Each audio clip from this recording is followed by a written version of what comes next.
spook easily startled. Have you ever explored the depths of fear? Have you ever wondered what depravity dwells within the imagination of a storyteller that prompts them to exhume horrors untold and expose those horrors to unsuspecting audiences? Some are repulsed, and some are shaken.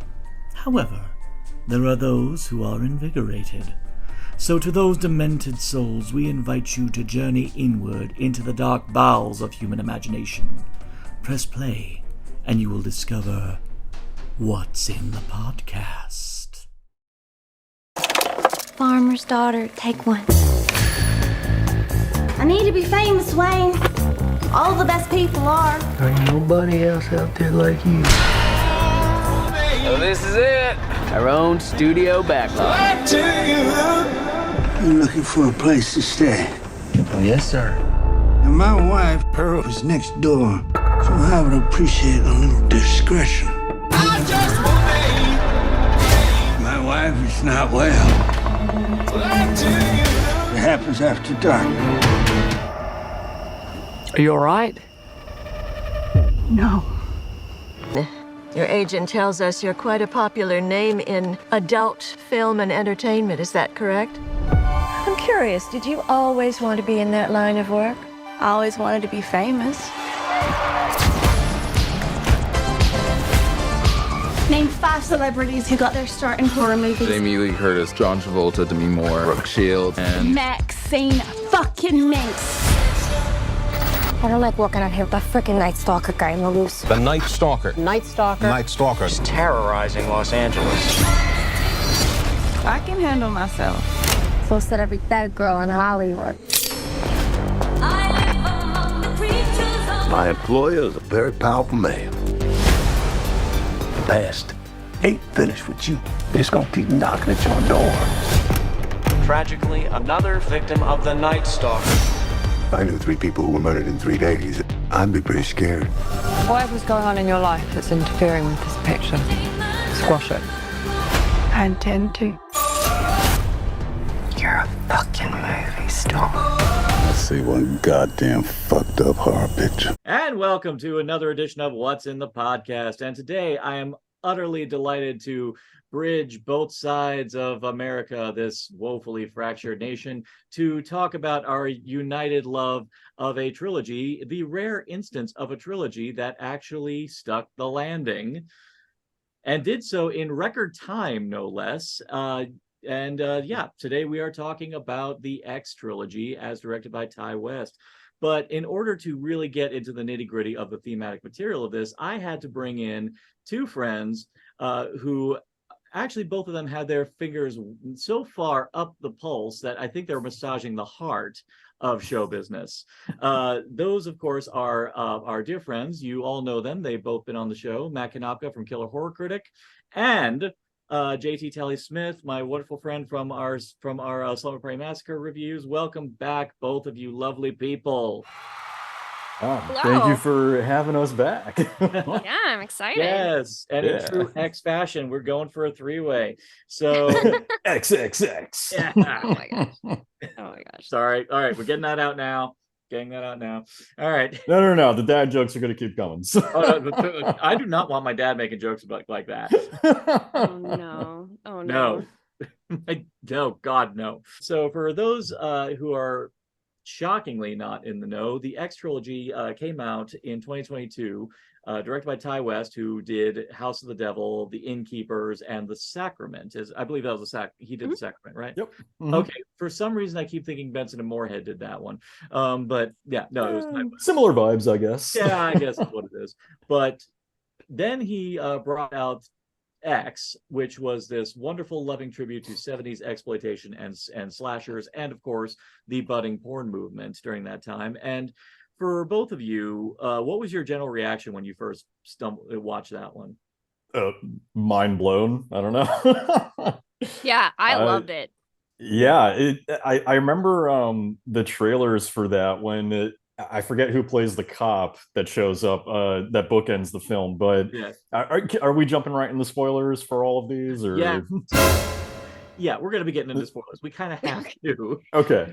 In order to in order to discuss the surprising thematic depth of this trilogy. So, for sure. Yeah. So him bookending the film, I love the moment in the trailer. I see one goddamn fucked up horror picture. And that just got me so hooked because I'm like, yes, that's exactly what I want. And from Yes. Ty West, who, you know, I hadn't really heard from necessarily in a while because The Sacrament was like 2015 or 16. It was a while ago. Yeah, that was some time. Yeah. And I was a big fan of House of the Devil. And so the fact that he not only had this like slasher film coming out through A24, who obviously, you know, we all know and love, and it's coming to theaters, and it's like this big movie. I was just like, hell yes, let's go. And yeah, it delivered as far as I was concerned. Yeah, the trailer kind of snuck up on me. I feel like I didn't really know anything about the movie, and then suddenly this trailer came out, and it was wild. I wish, you know what, this is something I probably should have looked up beforehand. I would like to know who cut that trailer, what house cut that trailer, because the trailer was so much fun, and they really married Texas Chainsaw Massacre with what's the movie I'm thinking of? Deep Throat and no. I wouldn't know. I've never seen Deep Throat. Mark Wahlberg and Boogie Nights. Boogie Nights, yes. Like they just married Boogie Nights and Texas Chainsaw Massacre, and you're like, how is that even possible? And I think this is like one of those instances where I love that the movie delivered on everything that the trailer promised. Yes. Yeah, which was something, as someone who works in the trailer industry, I understand that trailers are pretty much just all lies. It's, you know, they want to sell you, right? So exactly. So, but I love, this was just exactly the aesthetic, the feel. I love the cast. So good. Well, actually, funny enough, this one came out, I want to say it came out before Scream 5 or around the same time as Scream 5.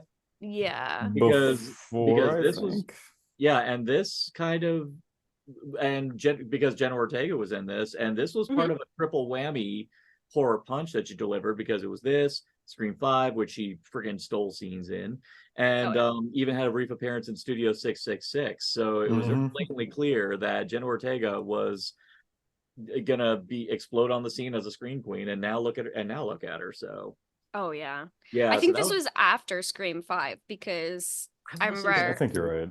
Yeah, a friend of mine had a big crush on her because of Scream 5. One of the things like I loved about this movie is I feel like they kind of Drew Barrymore'd us, where she was becoming this big name, and in the movie, like, she's the meek, mild person, you know, like, I don't do sex and all this stuff. They even call her the church mouse. Like, they set her up as that cliched final girl, and she's not. It's totally the chick who's doing blow and is a sex worker, and proud of it, loves what she's doing, and like it. I don't know. It was so refreshing and empowering to feel. Not that I'm like wanting the church mouses to die. Also, like, she came around. She was not a church mouse by the end of that movie. No, at you find all. out that mouse. Yeah, that mouse was a. I can't even. That mouse gets down, you know. In her Sundays, no less. Which I love that little like addition to that. You know, it's like she is the type of person that wears like Sunday through Monday or panties or whatever. You know, and it's just I don't know. I just love that little touch. No, I completely agree. I think that's what was so refreshing and fun about the movie is that, you know, not only do you have this character played by Mia Goth, Maxine, who is so unlike, you know, the traditional final girl. Like, something I've loved about basically the last 10 years is I feel like we've seen a really big evolution of the final girl. Well, I mean, we basically stopped saying that, you know, you live if you don't have sex and you be a good person, and like that's just such bullshit. So it's been so wonderful, I think, to just kind of see that change over time. But going along with that, the other thing with the film, you know, like Tally was saying, is that it delivers on what it promises. And one of those things that was also, and it feels weird to even say, especially being a 90s kid who grew up with erotic thrillers, like, you know, it's so fucking rare now to see movies acknowledge sex. Yeah. And it in a was positive light. in a positive light, and it was just so nice to see these characters who are just like, yeah, no, we believe in love and everything, but we believe in sex and, you know, doing what we want, and like, and and there's so much positivity to that conversation, and they are the heroes that I don't know, it was just such a nice thing to see in this decade where it feels like all that kind of stuff is more and more disappearing every year. Yeah. And the thing I kind of want to, then part of the reason I wanted to bring you both in to talk about these three movies is because there's a very heavy, you could definitely get the vibe that Ty West brought a lot of his just insight and understanding just from his own experiences as a filmmaker into, like, obviously he has encountered people who have worked in various modes of the industry, and obviously is doing these characters as a kind of a tribute to the people who probably get consistently shamed like every day because of who they are, what they do. And he obviously set out to make a horror film that showed them as real people, and to show that we do what we do because we like what we do. We're not doing it because we had some tragic backstory. Well, yeah, Maxine, well, I mean, I guess she does, but kind of does, but the idea that they rose from it and ended up embracing a lifestyle that just works for them, and that's a wonderful thing. And even the character who stares in judgment of them, even she, yeah, of course, I'm talking about Lorraine Church Mouse, who even she looks at it going, these people are enjoying this. They seem to be very comfortable with each other, and it's a level of comfort that I'm not used to. And I kind of want a little piece of that. I want to feel that kind of comfort that I can't feel, obviously not with RJ, because he's too busy fantasizing about the way they do it in France. Yeah. And he definitely kind of gives off that, like, it's my way kind of vibe, right? Where it's, you know, he's trying to like control and contain her, which I think just makes it all the better that she's basically kind of like, well, fuck you, I'm gonna do what I feel like. So. Yeah. Such a little fish in a big pond. So as I was rewatching this, something kind of struck me, and that's the scene where Maxine is first on camera, you know, doing her scene. And up to that point, speaking of Lorraine and everything, you kind of see Lorraine, like, first she's very judgmental and staring and not really saying anything, and then during the first sex scene she's kind of standing back there and like she's got a little bit of, you know, like curiosity to her. But then Mia Goth scene hits, and it's kind of like this culmination sort of not to have a pun, I guess, but explosion moment in the film where I feel like it's the moment of the movie where everybody around her realizes Maxine does have this X factor, and they're all essentially, in a way, like, I don't want to say lucky, but they all sense that within her and get this kind of feeling maybe of being like lucky to be in her presence and wanting to hang on to that, basically. You know, because it's this moment that, like, it opens up Lorraine, and Lorraine's like, well, I want to do this now because, you know, we're possibly making a really damn good porno here, and I want a piece of that. And, you know, it's the moment that everybody starts getting killed off afterwards, because I feel like, you know, it's this kind of moment of they all realize, like, we don't have what Maxine has, so, like, we might be stars, but we're like, you know, dying, fading stars compared to what she's got. Well, I like the idea that we're being very pro sex, but it's really just about being pro whatever you're into and not living your life by what other people tell you to. Because at the heart of this movie, I think me personally, I think the whole movie is the fear of growing old and growing irrelevant. And the whole point of it is, like, you know, live your life while you can. It just, honestly, the whole movie kind of makes me think of the Schitt's Creek moment where Moira is saying that, you know, take those nude photos of you now, because one day you're going to want to look back with gentler eyes and just see everything you had. She obviously worded it much better, but, you know, and that's a comedic show. But to me, that's what X really embodied, is the whole idea of everyone's going to get old. Everyone's going to get to that point where, you just don't look the same. You don't feel the same. And so why spend your best years living the way that society tells you to, and then you find this group of people, they don't, and they're genuinely happy living their best life. And obviously the embodiment of that resentment, of course, comes in the form of Pearl. Now, all right, for both of you, how long did it take you to realize that that was Mia Goth underneath makeup? I don't think I knew until I saw the credits. It was after that. I was scrolling bloodydisgusting.com, and I think there was a whole article about like, how long did it take you to learn? And I was like, today is how long it took me to learn this. I think actually for me, I kind of realized it because Marvel's got me nicely groomed for this now, where I will happily sit till the end of the credits. I will always sit to the end of the credits now. Thank you, Marvel. I actually think it's a wonderful habit to get into, even on principle, just to respect everyone who made the movie. But but I'm really glad I did in this instance, because just did not see this coming, that we would get a fake trailer, I thought it was a fake trailer, only to find out no, this is a legit trailer, that we were getting a prequel to a movie that there's no indication that this was going to be, that another movie was going to be required. Normally in this scenario, a studio will wait for a movie to bank before they even think about doing another installment, but A24 said, you got the sets, you just need a little extra money, fuck it, go for it. So, yeah, I'm trying to remember. I don't think the trilogy had been announced by the time X came out, right?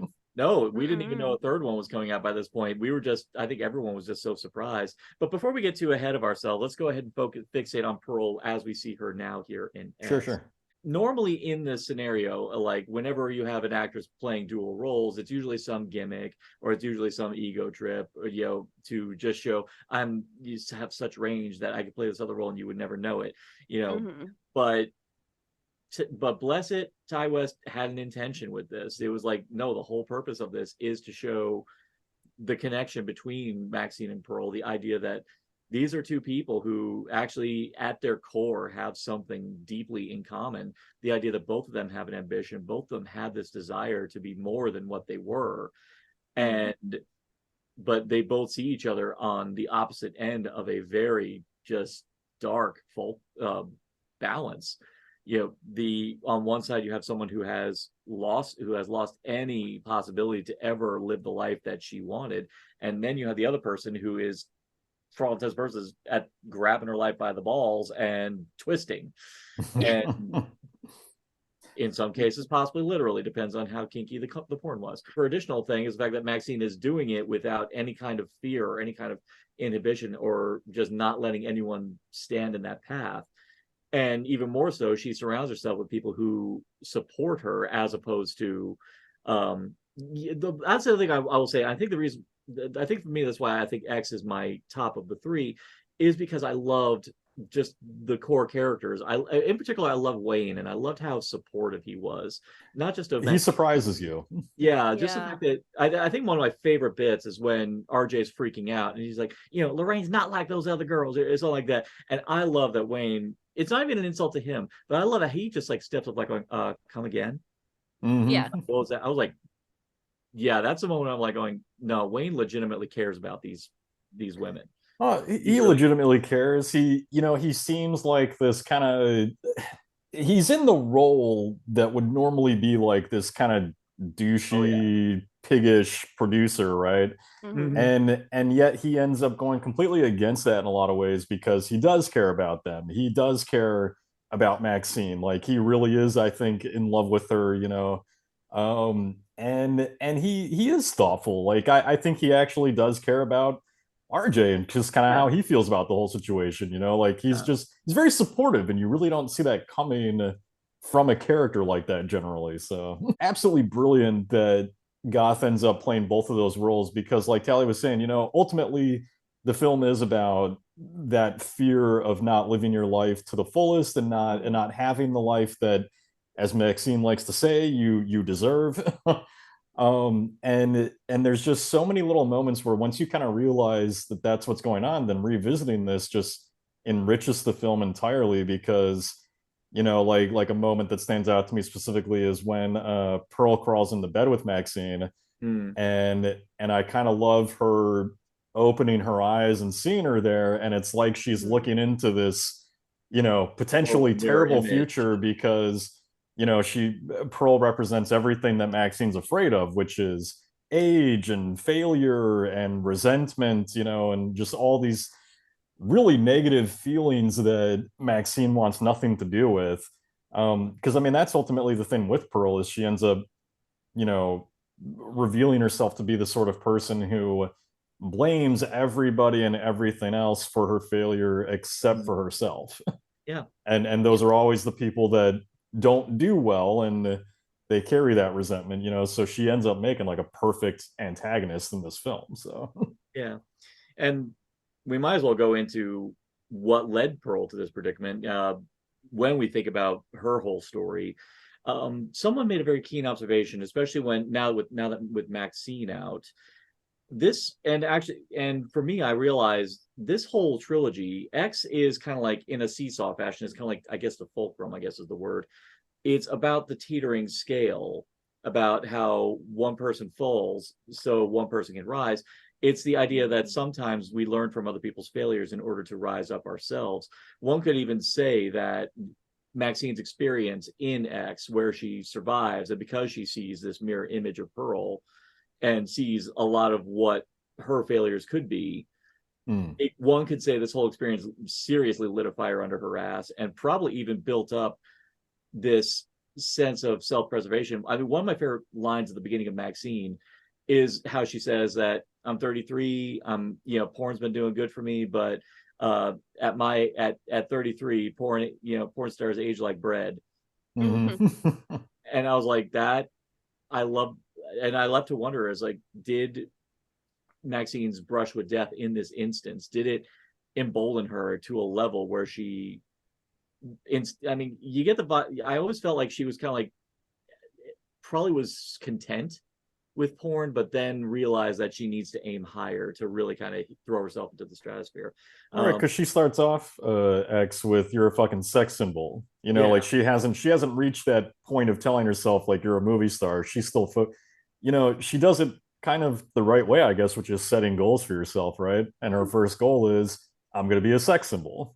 And then eventually that becomes movie star. So yeah, it isn't even so much like that she thinks going into feature films is better. Like, okay, now it's time to really be a star. Because I really do think that she views porn work and sex work as like, that's legitimate, and she loves it. Sure. She has fun, and she makes a great living. But she saw the other side of the coin. Like, she saw what she could potentially end up like, and she wants to keep doing what she loves, and what she loves is acting. And she knows, the older she gets, you're not gonna do much porn, unfortunately. So in order to keep acting, you need to find a way to make that transformation. But I know in Hollywood, it's always that feature films is that's the ultimate. That's what you want to do. So it's like, oh, you're just doing this to get to that, right? And for Maxine, I don't think she ever was. I think she was exactly where she wanted to be. She's just now also thinking like, all right, but what's the long run now? Like, for sure. I don't know. There was just sort of a refreshing point of view on it, that it being the porn star, it wasn't devalued or looked down on, or it really looked like, yeah, wow, she's a star already. Yeah, it's just the opposite, right? Like, the film really frames her as, there's nothing to look down here. In fact, in a sense, Maxine is not looking down on us as the audience, but like has a power for us. Like, again, I love the shot when they're filming her scene, and it's when everybody is just sitting there just in awe of her, and I love the shot that looks up at her with her looking down at us, because it really does establish that she's on like another level, right? Yeah.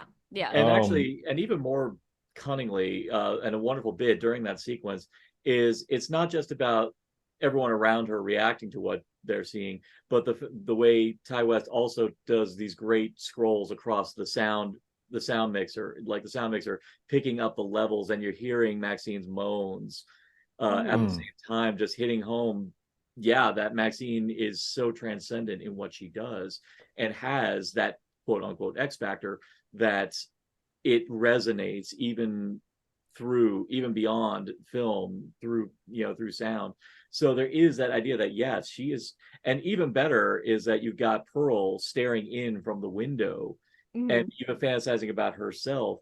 There is that idea of Maxine kind of being really showing that, and how everyone reacts to it with either envy or intrigue or just absolute just awe, compared to it. So yeah, you're right. I mean, that, and in my opinion, I would also say even just that incredible dialogue interplay, just with all of them just sitting around with each other right there, I think really just perfectly caps off like the heart and soul of the movie for me. Is I actually have friends who work in in porn, and a lot of them talk like exactly like that, where they openly say, we do it because we love doing it, because there's a couple point where we don't get to anymore, and so they just like enjoy. And fortunately, I will give it this, again, I'm not an expert.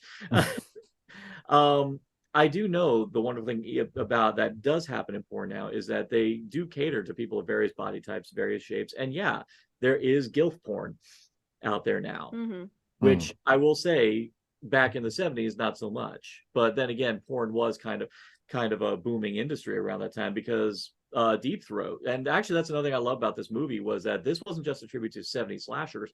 This was about the 70s independent movement, like around this point. And it all started because of porn, because Deep Throat came out, and it was like the first time a porn actually like banked on a level akin to a major Hollywood release. And this movie was just made just on the fringes, like the way these people were making The Farmer's Daughters. And I love that Ty West is saying, guys, like, the movie industry as we know it today didn't come because of David O. Selznick or Billy Wilder. Like, no, it happened because a bunch of people got a bunch of cameras together and showed people shit that they never thought they'd ever see on film. That was horror, that was porn. And to me, X, I thought, was a wonderful love letter to that revolutionary age when filmmakers said, we're gonna show you some shit that they don't want you to see. Right, which is something all three touch on that I think we'll get into as we're going here. But I wanted to go back to the scene you were talking about where they're all sitting around after they've been filming for the day, because I do think that that's another great example of, like, legitimizing this industry and showing that it is people that are passionate, that love doing this, that, don't deserve to be criticized and looked down on for it, because you do have, the two couples who they're intimate, they're cuddling, they're happy, like they seem very comfortable with each other and with what has been going on all day. And yet at the same time, RJ and Lorraine, they're separated in different seats. They're giving each other these kind of, awkward, tense, sort of angry glances, right? And there's no intimacy there. And I think it kind of shows how, like, the two of them are living this sort of uptight, kind of prudish life where they're not really willing to allow themselves to kind of expand in like what a relationship really is and the way that they view it. They are stuck with these old-fashioned traditions that really don't translate necessarily over time. And so I love that, and just showing how, like, here's these two couples that are doing porn and have been fucking each other all day, and they're totally good and happy and love their life. And it just it's a great statement on how just like there's nothing wrong with any of this. It just matters what you enjoy, and find your own happiness, basically. So, and even more so, find people to share your life with who feel the same way. I mean, one bit, we even get a little When Harry Met Sally moment where Bobby Lynn, where Jackson, of course, is airing himself out the window, and he's acting like master of his domain. But Bobby Lynn does a Meg Ryan where she does a big old fake orgasm, and I'll have what she's having.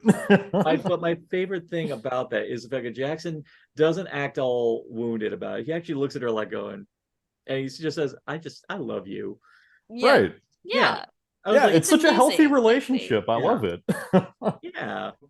I didn't really consider the Psycho connection too much to these films until after Maxine, You know, like because you see the trailers, and I feel like at first with Maxine, I kind of felt like, oh, that's a fun little kind of gimmick that they're doing. You know, just why not? And you know, it just seems cool. But after watching all three and then revisiting Psycho itself, like I realized that uh, as much as this film is like Texas Chainsaw meets, what do we say, Boogie Nights and stuff like that. Boogie Nights. And I also think it's a lot of Psycho in this first film, honestly, through the entire trilogy, because one example is like, you know, in Psycho, Janet Leigh is this character who is viewed as like who's viewed as living a life of like depravity or whatnot, you know, like, oh, she's scandalous, she's having sex with this married man or whatever it is, and she's stealing money, and oh, she's a bad person, you know, and then she dies in Psycho, and I kind of feel like the Maxine trilogy is almost like Ty West's sort of tribute to Janet Leigh's character by sort of infusing Maxine with a little bit of her, and kind of, you know, taking that, you know, taking a woman like that and kind of making her the hero and her the star, you know, Humanizing her. Yeah, humanizing her basically. And again, going completely against tradition on what a final girl is or whatever, and showing that no, it's you know, everyone, society likes to criticize this as depravity and all this kind of stuff, but no, that's not the case here. So I love that it ends up kind of ultimately lifting her up like that 40 years absolutely. later. Yeah. Well, the thing about Pearl, which is kind of freaky, is what's insinuated about her is the idea that because she is a person who has a hunger that very clearly Howard is unable to satiate, it's very clear that they're kidnapping guys so Pearl can I'm trying to find ways to word this in ways that is tasteful and not, but let's face it, dust off her clams. Yep. She has needs. Yeah, she has. Hey, I mean, Pearl's got a naked dead dude in her basement, you know, like we're gonna talk about some seedy stuff here. Yeah, Pearl's got an oyster and she got to get it out. So right, yeah. I'm trying to find so many ways to say it, but yeah. Listen, just because you're older doesn't mean you can't still get it on, right? So yeah, you know. but it's just her way. Yeah. So that leads to I've discovered actually after X, I never knew about this before, but I didn't think about this. I think it was the Boulet brothers in talking about this movie talked about this thing called the hagsploitation. Yeah. Movement. I'd never thought about it until now, because this movie really does put that concept of horror front and center, the vilification of the wizened old lady. Now, I'm not going to say that this is a example that bucks that trend, but this is definitely one that puts the concept front and center, but gives it a justification. I'd say it does give a justification because it's actually exploring the themes of getting old, living with regret, and a lot of times when you hit an age where death is not exactly something you're worried about anymore, you're going to just say, to hell with it, I'm going to slash people's throats, I'm going to, you know, chain them up in my basement and do like horrible depraved things to them, because what the fuck else do I have? I've got a husband with a bum ticker, and I've got a whole fancy makeup kit that I haven't been able to use. So, you know, that I think that's the only way I could possibly think about it too. But I never really knew that the hagsploitation concept was a thing until I saw this movie. Absolutely. One of the ingenious reasons for having that movie come out almost immediately after X is that because she's clearly the villain, you know, in this movie, but this movie, the whole point of it is that you don't know what's going on the other side of the fence. Like, everyone has their own story, but everyone's human in their story. They are the hero in their story. So yeah, of course, the sex workers, they do a job that most of society looks down on, but they're just like normal people.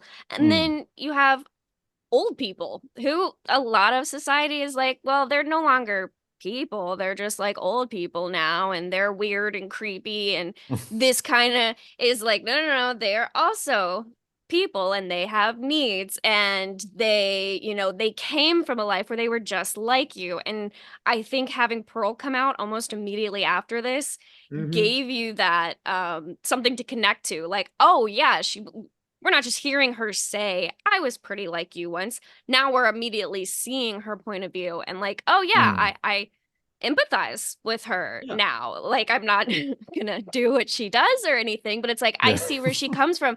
She is human. And so there's so many ways in this movie that I think it takes tropes that society usually uses as sort of the background quirky character, the villain, or the throwaways, and it's like, no, these are actual people with their own hopes and fears and all of that stuff. There is a profound sadness that does come with Pearl and Howard, that even though you know the horrible things Pearl is doing, there's a sadness because you see her relationship with Howard. There's a scene that's just crushing where she gets dolled up in the hopes that Howard will get his mojo on.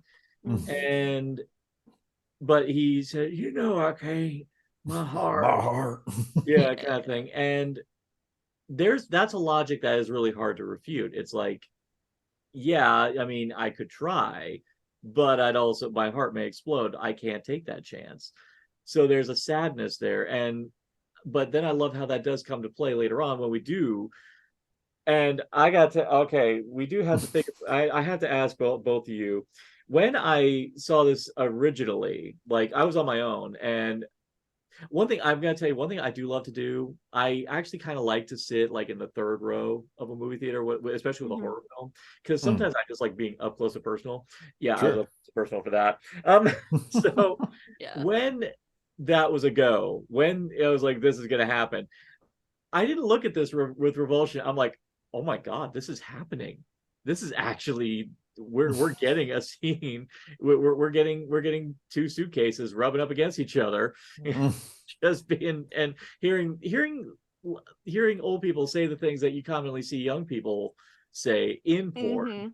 That was the thing I love was like when you think about porn, you hear like the young people like with these exaggerated lines, fuck me like this. But now I'm hearing two geriatrics do it and going at each other as furiously as stuff, and even sicker is the fact that poor Maxine's under the bed while it's happening.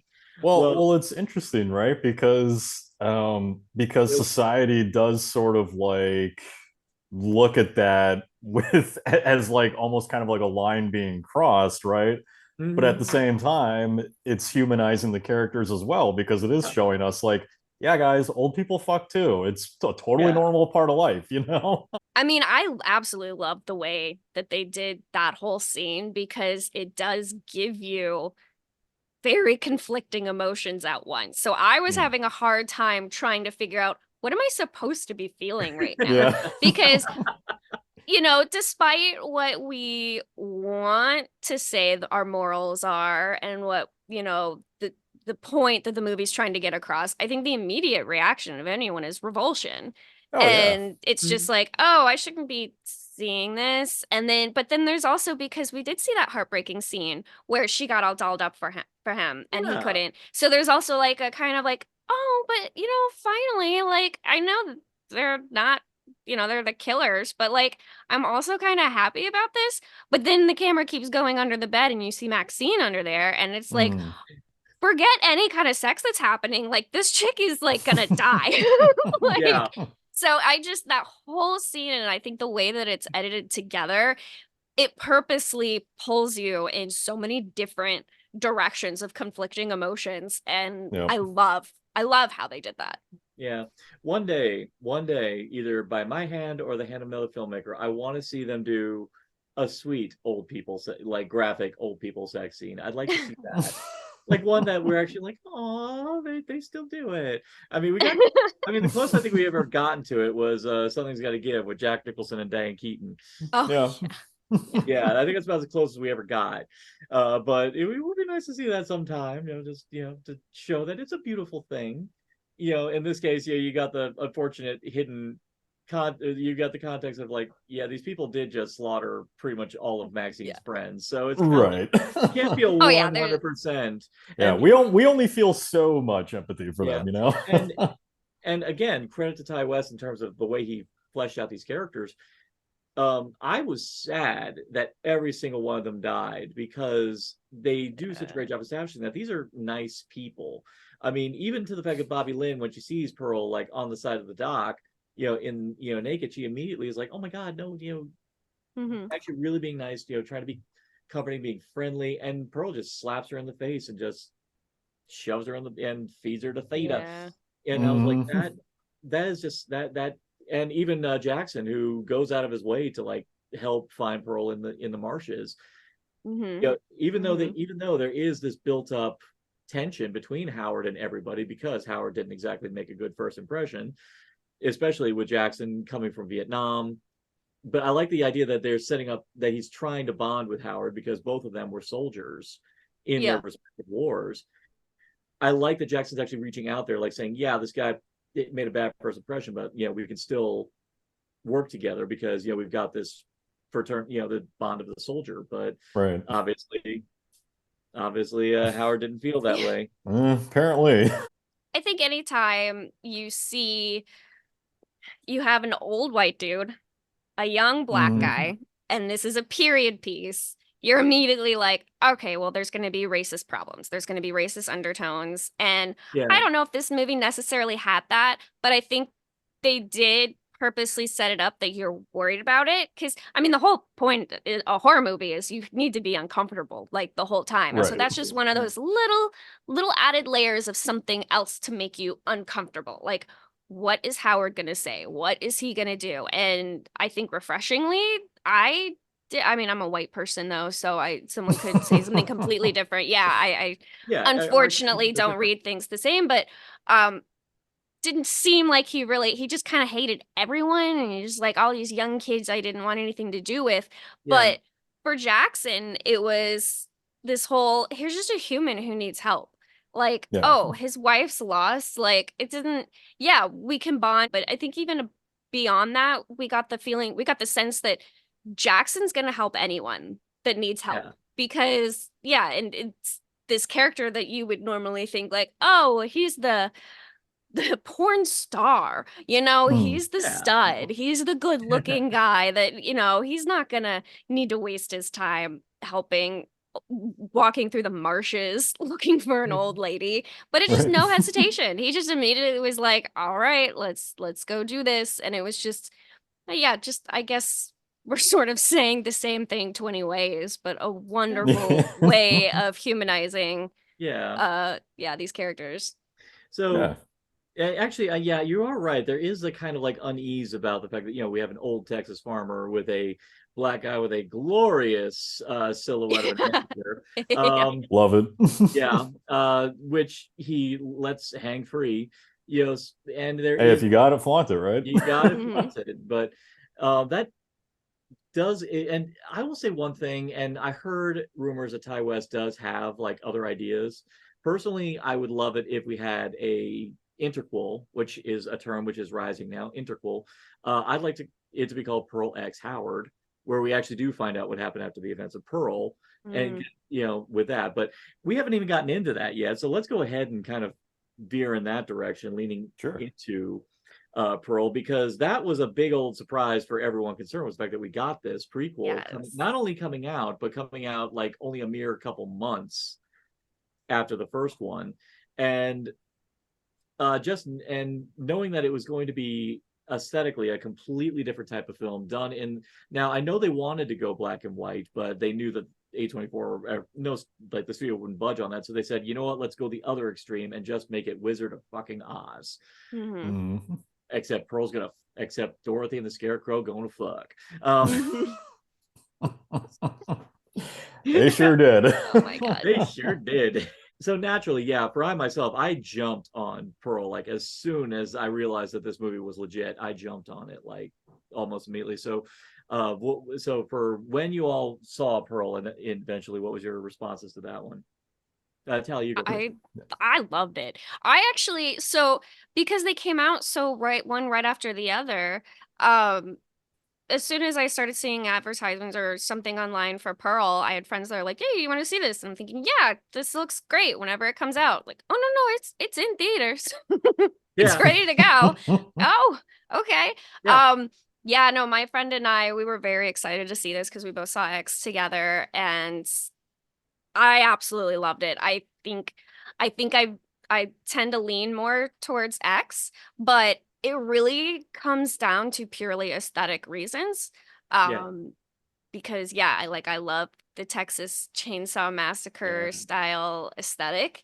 But man, the idea of the whole central character being the villain, and they don't try to redeem her, because there's no way you can redeem her since we've already seen who she is and how she ends up. Like, we know she's not gonna like change or whatever, and so they just go balls to the wall with it. And yet, man, Mia Goth, there's still so many times in that movie that I still feel for her. My heart still breaks for her, and I want her to just like kill everyone and be the star.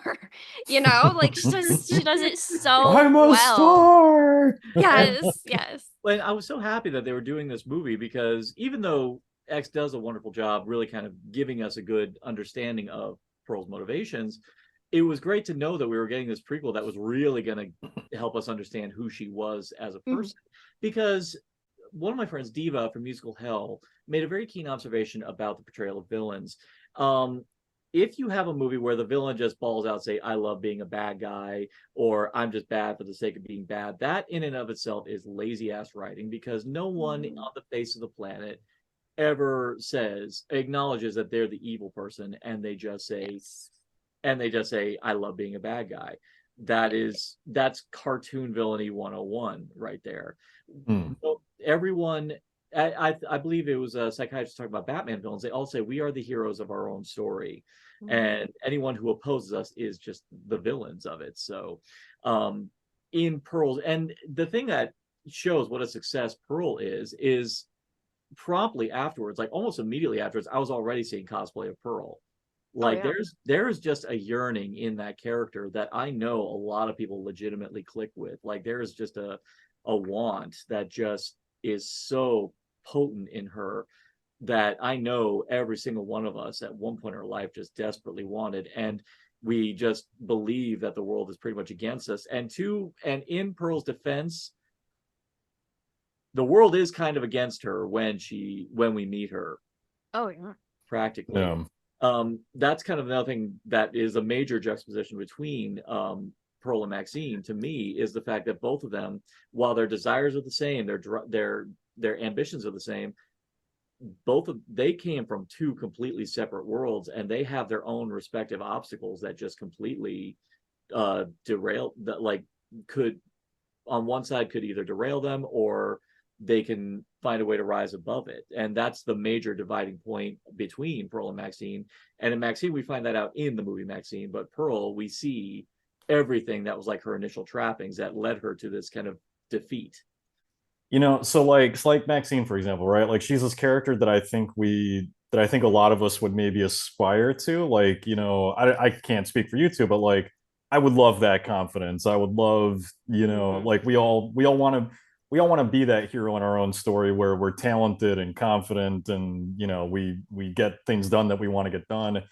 And with Pearl, I think the thing with her is that we empathize with her, and she also scares us simultaneously in the film Pearl, because on one hand, we are all the protagonists of our own story, but I think that when it comes to something like these big dreams that both Pearl and Maxine share, there's that not FOMO, imposter syndrome, right?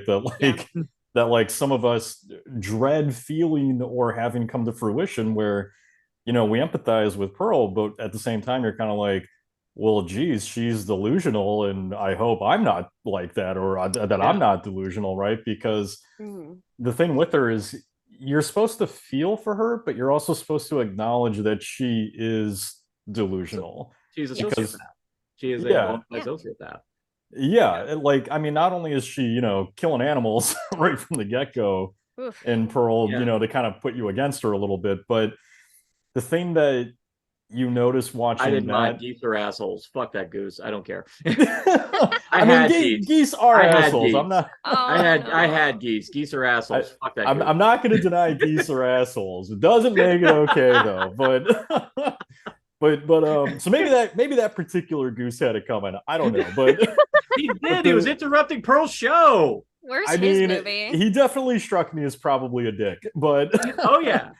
But when you watch Neck to them back to back, I feel like the thing you notice right away is Maxine is constantly encouraging herself. She's encouraging herself. She's practicing. She knows her lines for the films. You know, she puts in the work. She's not afraid to take opportunity. Whereas Pearl, one thing that you notice in the entire film, she has opportunity again and again and again to practice and to make sure that she's ready, and she never fucking does it. How you were saying how they came from different backgrounds, and while in a lot of ways that's, yeah, absolutely. For me, I sort of thought like, oh, these two came from very similar backgrounds, that they were both from very rigid Christian families, that, you know, the idea of what they want, like that's too big for, you know, what your life is. But the difference between them is that Maxine knew what she wanted, and like you said, she put in the work and she went out and got it. And I think that's why she was the ultimate target of Pearl's not vengeance, resentment. Because it was like Pearl absolutely could have, you know, gotten out.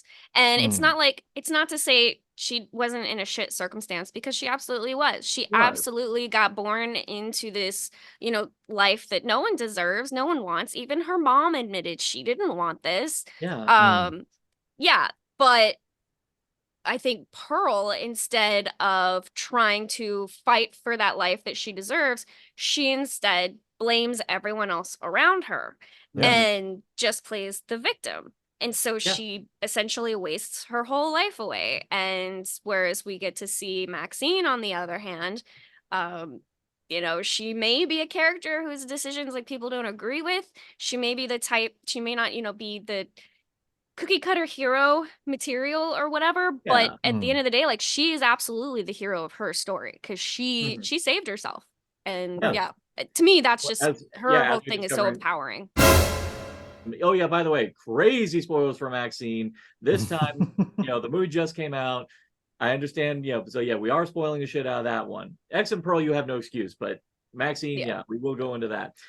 Yeah, we find out that her father obviously was grooming her to be like the poster child of his church, but obviously his efforts to make her confident and have her give her drive and ambition obviously blew up in his face when she wanted more than what he had to offer, and just kept building from there. So whereas the thing with Pearl, well, I will give it this. Yeah, you are right. She totally, like, she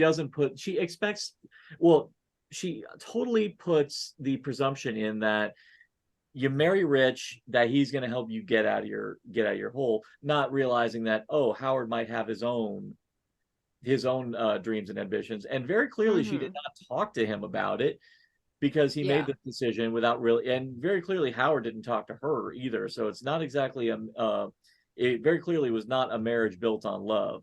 It was clearly a mutually beneficial arrangement in the beginning, which again is why I wouldn't mind having that interquel, finding out when they actually probably did fall in love with each other, you know. But then you got this world that she's in where, which I gotta say, 2022 Spanish flu, and the fact that even I was still wearing my COVID mask going to the movie theaters around that time, it was pretty damn amazing that movie used the Spanish flu. Oh, it was so good having to wear your mask. Because I rewatched it before I went to see Maxine, so very fresh in my mind. And watching it again with having lockdown and pandemic like years behind us, it immediately took me back to that time. Yeah, so it takes place back then, and yet there was something so viscerally relative that, like, wow, yeah, don't forget to wear your mask. And the whole idea of her bringing the hat into the house was a big deal. I remember us being terrified of the mail getting delivered, and you got to sanitize the mail before you bring it into the house. And yeah, that was so cool how they were able to work that in, and that this is a period piece, but man, did you still felt it. We definitely have to give some behind the scenes info on this, because the genesis of Pearl just came about because they were filming X, I believe in 2021, when lockdown was still happening, and they filmed this out of New Zealand. And that and as pretty much everyone will know, that was the one country that handled the pandemic way better than any other country on the face of the planet. So anyone who was flying into New Zealand, they put them in quarantine for like 2 solid weeks. And during that time, Ty West was obviously doing video conferences with everybody, prepping for character. Well, he did this big back and forth with Mia Goth, giving this whole background on Pearl. And they ended up generating so much material on that they ended up, again, Ty West was in quarantine. He was like, well, I might as well start writing another script. And then just did that pitch to A24. And he did the budget and just saying, we've got all the sets. All we got to do is just dress them up when we're filming it. And A24 said, sure, go for it. Here's another $1 million. And that's, and that's how it worked. And that's how it started. But sorry, that to me, I think is a wonderful story that just needs to be told. And just goes to show sometimes a studio is willing to make that make that risk. And I think it's amazing that A24 was willing to take that gamble.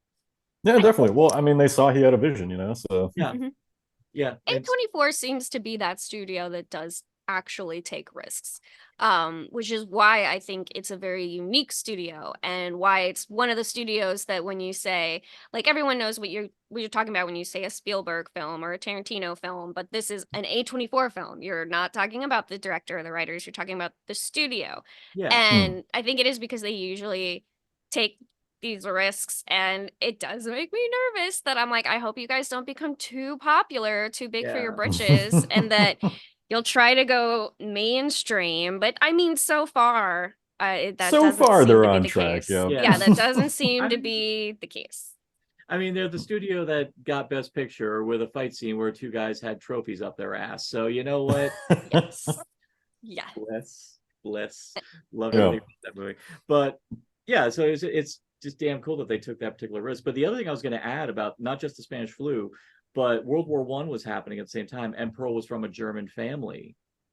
And that's another roadblock that was unfortunately working against Pearl. So that's the reason why I'm still going to sympathize with Pearl, because on one side, she didn't put forth the work, but she came from an emotionally abusive home.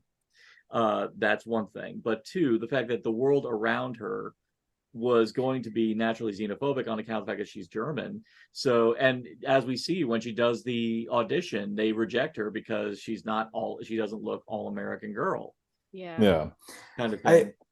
I do still ultimately kind of think the point to it is, though, that we all have some sort of difficult life, right? Like, I mean, I guess I can't say everybody, because I'm sure there are some people out there that, lead fine lives, but like, but we all generally come from really, we all have had difficulties throughout our life, right? Like something I think of in relation to this is like, I was bullied as a kid, and you always hear about like these mass shooters and stuff, like, oh, they were bullied, and it's like, okay, so was I. It doesn't give me an excuse to turn that into hatred and go do something like that, right?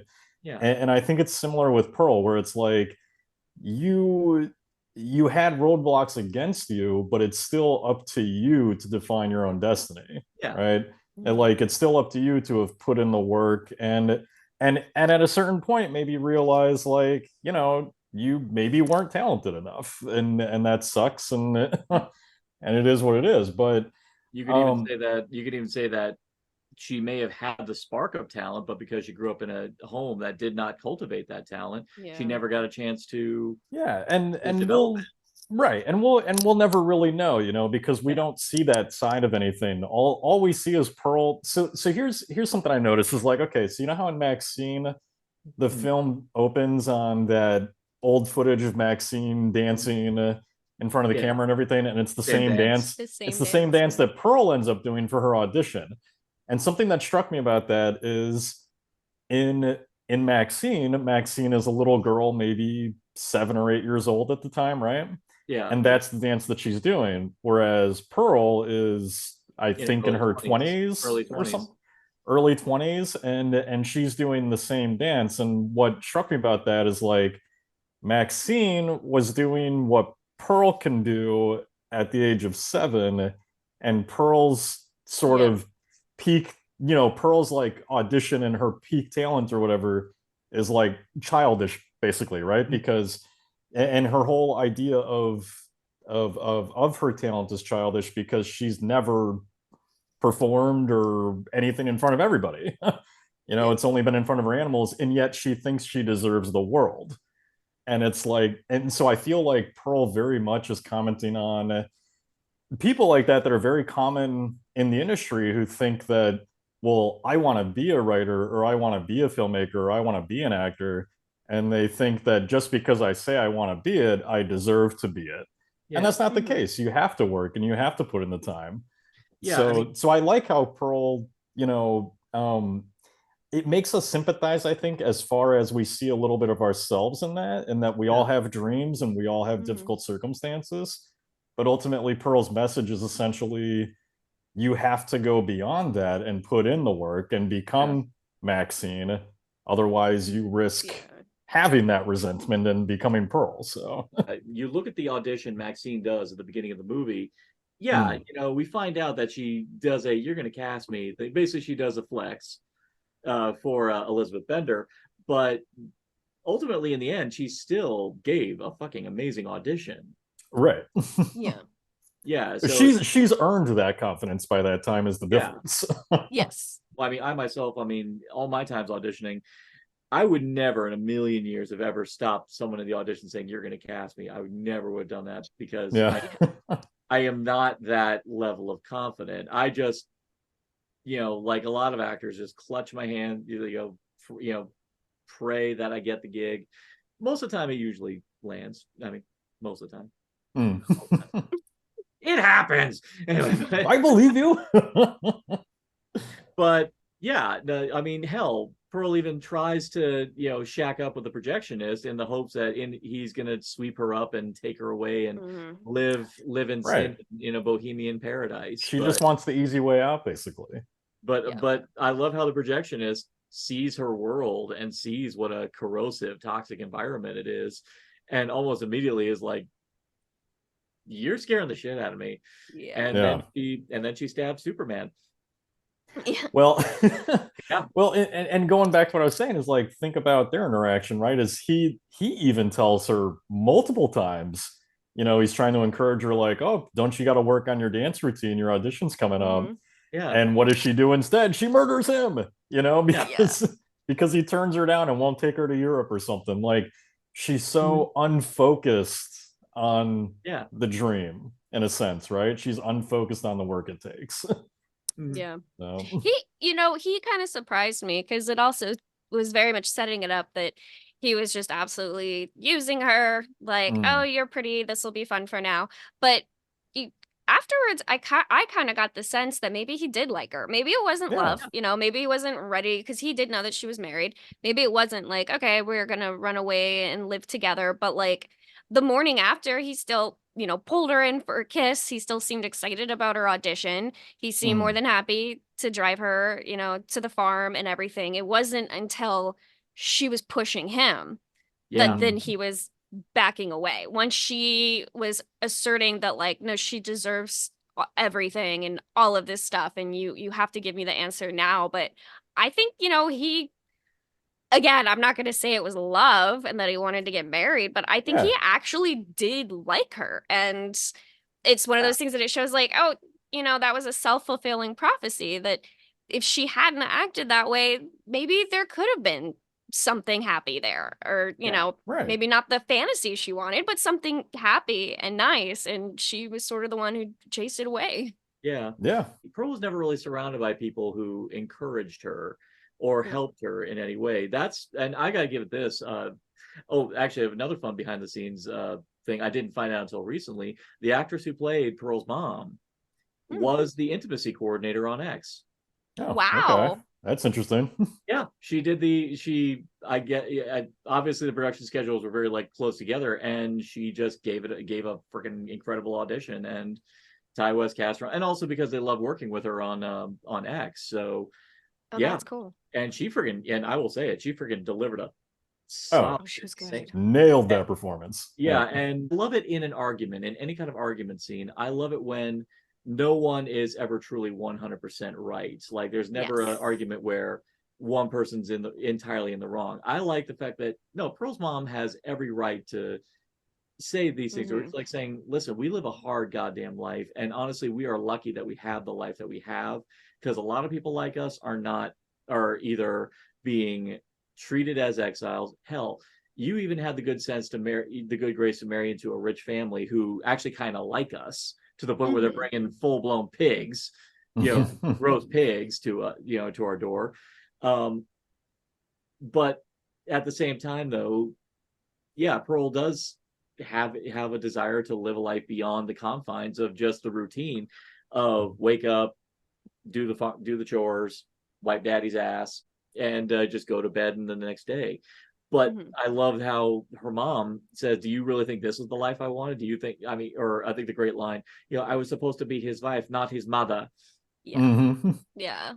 Kind of thing, which reveals that someone isn't like this just because they're like, I'm pretty sure in another life, her mom totally would have encouraged Pearl. It's just, this is the life that they have, and this is the life that unfortunately they're stuck with because the world isn't going to let them do anymore. So her mom's probably like I think she was trying her best to try to let Pearl down softly and just simply say, you're not going to make it because the world's not going to let you. But I think that she is more sympathetic than we give her credit for, because we are seeing the film from Pearl's point of view. Yeah. But when the mother goes through her whole speech towards the end, her mother's basically reality slapping Pearl in the face, right? Like, because she just essentially lays it out for her of what we've kind of been talking about, of like, you're either not talented or you're not putting in the work to be more talented, and the world is hard and you're being delusional about it, whatever. But the mother also mentions too, like, Pearl, she says, like, I basically know what you are, because we get the impression Pearl has maybe not been all there for a very long time, and her mother has still treated, her mother hasn't like sent her away or something like that, right? Like, she still has treated her like a daughter, granted a daughter that she's very strict with, but you almost sort of kind of understand that, because it's like, yeah, Pearl's a freaking psychopath. Like, in a sense, the mother is just trying to protect the world from Pearl. And simultaneously protecting Pearl from the reality that the world will not accept her, so kind of reminds of that Rick and Morty episode where we find out that Beth was like a freaking psychopath who exiled her best friend into the Fruity Land. Yeah. It was okay, good. That reference did not fall on deaf ears. Good. well, and so it's why I really like, you had mentioned that they, I guess, had considered shooting it in black and white, but I'm really glad that they did it in color, because the sort of heightened, colorful aesthetic of the film, I think, adds such a great layer to the sort of delusionment of Pearl. Because Pearl is this character who, like, she sees her future and herself as like this bright light and a colorful, happy existence and all this kind of stuff. But underneath the surface and within the home, everything is dark and it's rotting and it's, festering and it's sinister, and it's just a really great sort of visual metaphor for like how Pearl sees the world, or how she wants to present herself, but what she's really kind of becoming or already is on the inside. Because we start seeing all those little examples of like the rot and the darkness of the home. And I was gonna say, correct me if I'm wrong, but I'm more than inclined to watch it again. But the ending of the movie, when Howard arrives home, is it me, or were the colors starting to become a lot more muted? Oh, definitely. Yeah, the colors become more muted over time, especially in the house. Sally, yeah. do you agree? No, Okay. And all right, because that's what people always say, it's the Wizard of Oz style, and that's sort of the whole, like, she's just always living in her fantasy land of Oz, and exactly, that's what everything looks like. Sorry, I'm still thinking about that scarecrow. But It's hard to forget. It is hard to forget, you know. I mean, you know, I'm sorry. He never found his what is he looking for? Courage, but he did find his heart brain. out, I guess. He so oh no, his brain, yeah. He found his Ray Bolger. Mm. Yeah, it's funny because Ray Bolger played the Scarecrow. But so now we are going into Maxine. Now they announced that we were going to get this one. Obviously, it wasn't going to come out almost immediately after Pearl did, but they did announce that a Maxine was happening. So this time we had a lot of time to wait and breathe in anticipation for it. So now, between the two of you, now I know this time we all had hype surrounding Maxine. So when we did all initially watch it, and I'm asking because everyone's response to Maxine has been so fascinating. So I kind of want to hear everyone's initial reaction to Maxine versus how we feel about it now. So you go first. I absolutely loved it. It's my favorite of the trilogy. But I've always admitted firsthand that I am susceptible to pandering. And that movie literally was, here are all of JT's favorite aesthetics in one film. Here you go. But they nailed it. I thought that the whole 80s vibe was so perfect, so well on. I kind of got, and I love X. I love every movie in this trilogy. So it is hard whenever I say, oh, this would be my least favorite, like we're still talking about like really amazing movies that I just cherish all of them. But I felt like this movie represented the 80s even better than X represented the 70s. I was steeped in it, and there was something thrilling and exciting about seeing Maxine the way that she was. How she went through this horrific ordeal, and she's still a total star in her world. Like, she is still her own hero, and I love that added little moment that kind of had nothing to do with anything of her killing the guy that was going to kill her in that alley. Just like, she's already done this. She's been there, done that. And she knows how to rise above. And she wasn't like completely unafraid and confident. Like, she still was running from him. And it wasn't until she was cornered that then like, okay, fine, let's do this. And oh God, I don't know. The whole movie got me so pumped. So pumped. As opposed to that poor Buster Keaton, I'm not gonna say poor Buster Keaton, but Buster Keaton ain't busting anymore after that. He's ball busting. Oh man, I was in a full theater, so we got a good response on that. But honestly, I'm always a big fan when a movie just does a brief insert shot of the graphic footage, but just to see like a pair of balls just squip out of the ball sack, and I was like, oh yes. I'm personally a fan of I like horror's trend in the last 10 years where we have more, as I like to call them, dick capitations. Like, it's just there's so many now in the last 10 years, and I just love seeing it. I don't know why. Yep, it's hilarious. So, Matt, what was your response to Maxine? Well, as I think I'm the dissenter here, I think, because let me put it this way. I love X and Pearl, and I like Maxine. I don't dislike it by any means, and I'm with Tally in that like the aesthetic of it I think is fantastic. I think it's a great looking film. It's also just one that I kind of felt like was very inconsistent in what it wanted to be, because it is a love letter to the 80s, but whereas like, something like X is very much that 70s kind of Texas Chainsaw vibe or whatever, and Pearl's very much that psychological horror meets Wizard of Oz kind of thing. Maxine to me felt a lot like Ty West trying to replicate a lot of different directors and cram it all together. And it got to kind of a point where it's like, in one moment we're film noir, and another moment we're giallo, and another moment we're western, and another moment we're slasher, and it felt like he was trying to do too much to me, that it never really felt consistent. I felt like there were just kind of too many threads going on with not enough to say with each of them that I just, in comparison to the first two films, I just felt like it was a lot more hollow and uninteresting. Yeah, I thought that originally, but like I said, now I've seen it like 3 times. I can actually happily say that does not last. That feeling does not last. I did see it a second time, and I'll admit I liked it less. So. Like what? Wow. Yeah, I'm sorry. Wow.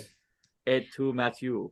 I mean, I will say, like, the idea of so many different genres trying to cram it in, usually, yeah, that's something that I hate when they do. It just the Spider-Man 3 treatment, like no one wants that. But for some reason in this one, it worked for me. I think because we're watching a movie about people making movies, and a lot of it takes place on the back lot of Universal, and there's something about the fact that like we're seeing behind the scenes of movies. So for me, it's sort of it worked that I felt like I'm being pulled into all these different genres, and I don't know, but I usually, yeah, movies that try to cram too much in, I absolutely feel that.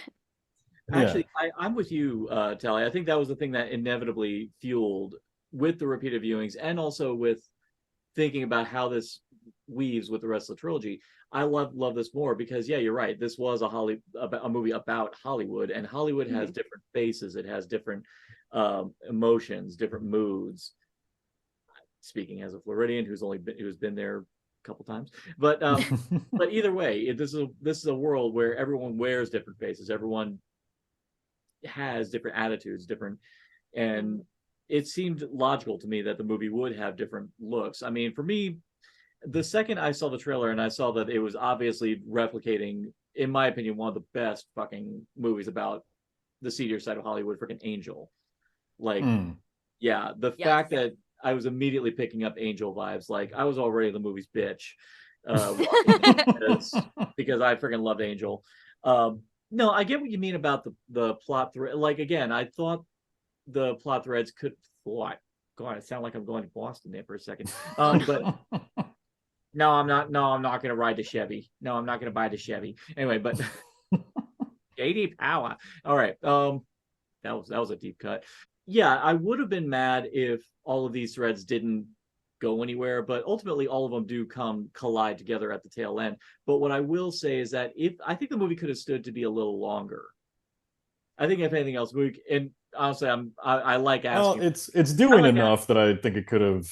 I like had a bit longer of a runtime. I like asking for a movie to be longer because that just means I'm loving what I'm seeing so much that I want more of it. That's my attitude. So I feel like, and not even much longer, like maybe an additional 10 minutes to just kind of let what we have here breathe a bit more. But even then, what we've got is still damn cool. And there's still moments here that when I fixated on them really enriched the movie for me. I think to me, the heart and soul of the movie was the mentor-mentee relationship that was forming between Elizabeth Bender and Maxine. Yeah. I think to me that was the heart and soul of the entire movie because both of them, as we discover, Elizabeth Bender is someone who obviously had to bust her ass to get to where she is.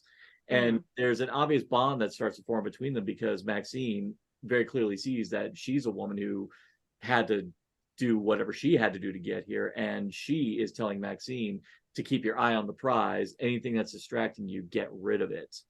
Because if this is what you really want, you are here by the fact that you obviously busted your ass to get here and busted a couple nuts to get here.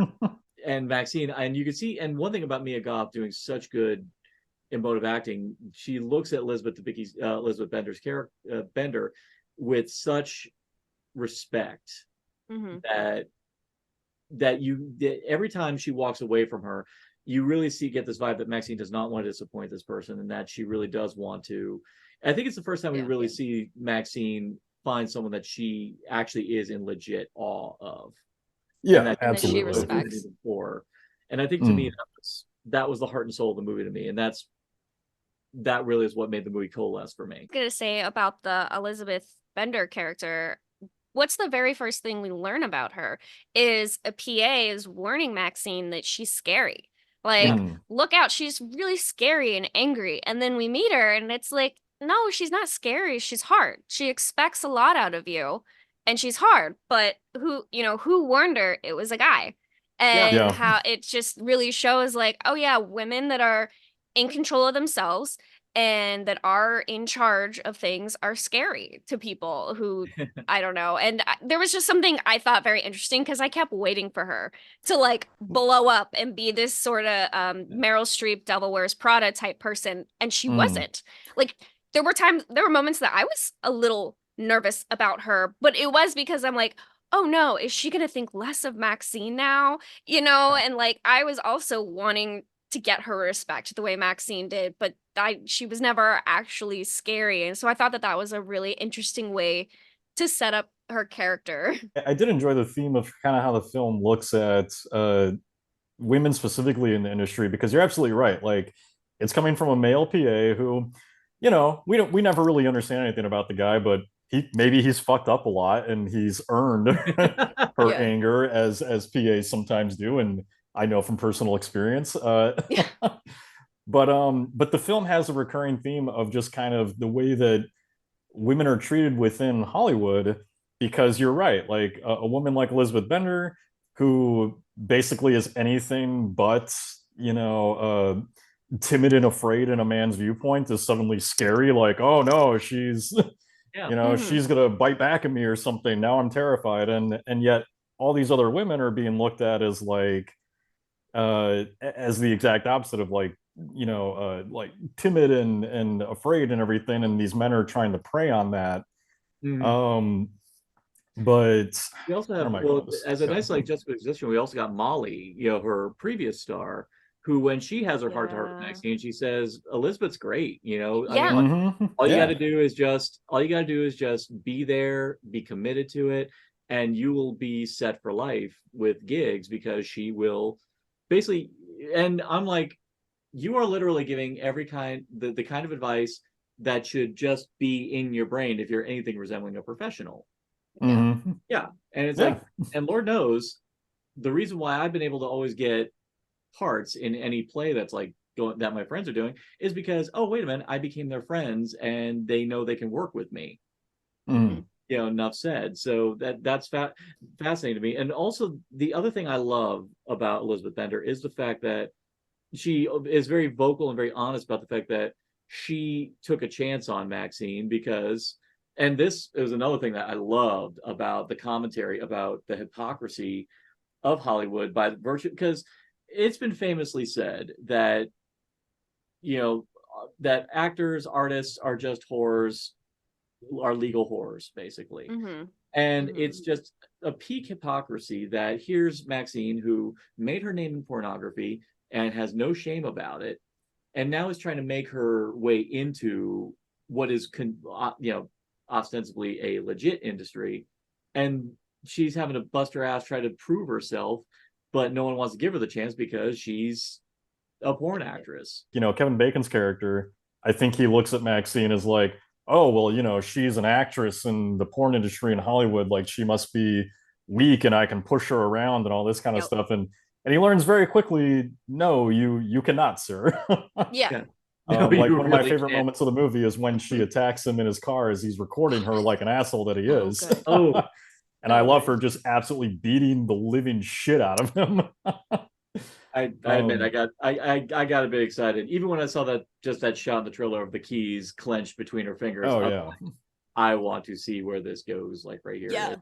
And even though St. Elmo's Fire is a normal needle drop, but to see it perfectly in sync with the chorus, so brilliant. Totally not part, why it is part of the movie, but off topic. I love the soundtrack. The soundtrack of this movie, the Betty Davis's eyes at the end, and opening it with that quote.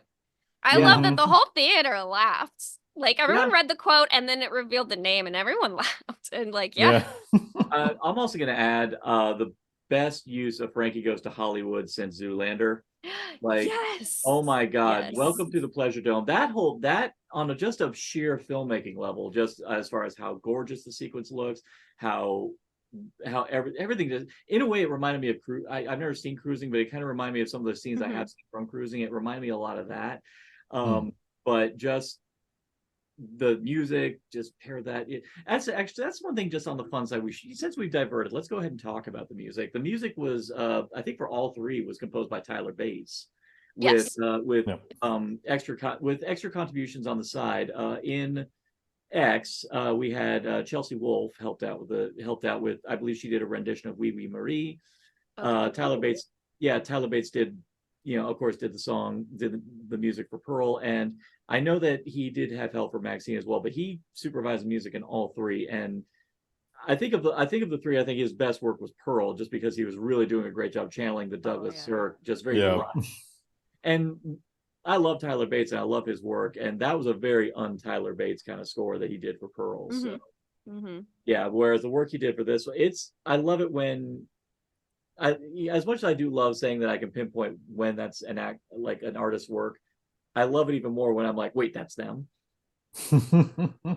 Yeah, that's even better. That's even better to me. So, right, fun little diversion, on the side. But now you both live there, so you both probably see a lot more of it. But do we still have picketers out there like saying Hollywood is up the okay? So funny story actually.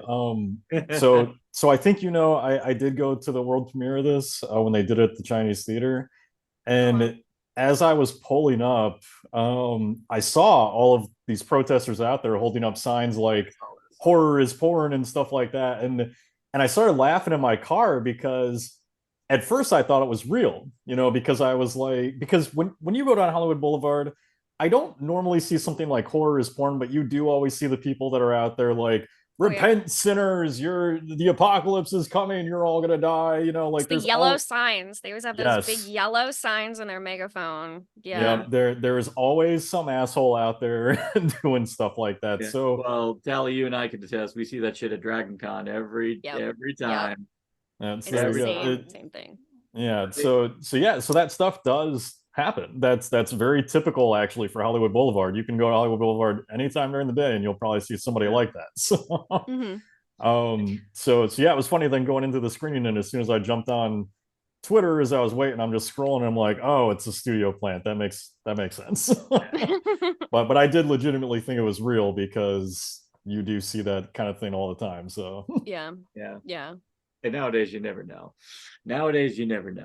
Well, and I mean that, something that is kind of interesting about this movie is it is sort of tackling that satanic panic, the media and Hollywood is full of sinners and all that kind of stuff. It's tackling those sort of thematics, and very unfortunately, those sort of ideas are making a resurgence in society.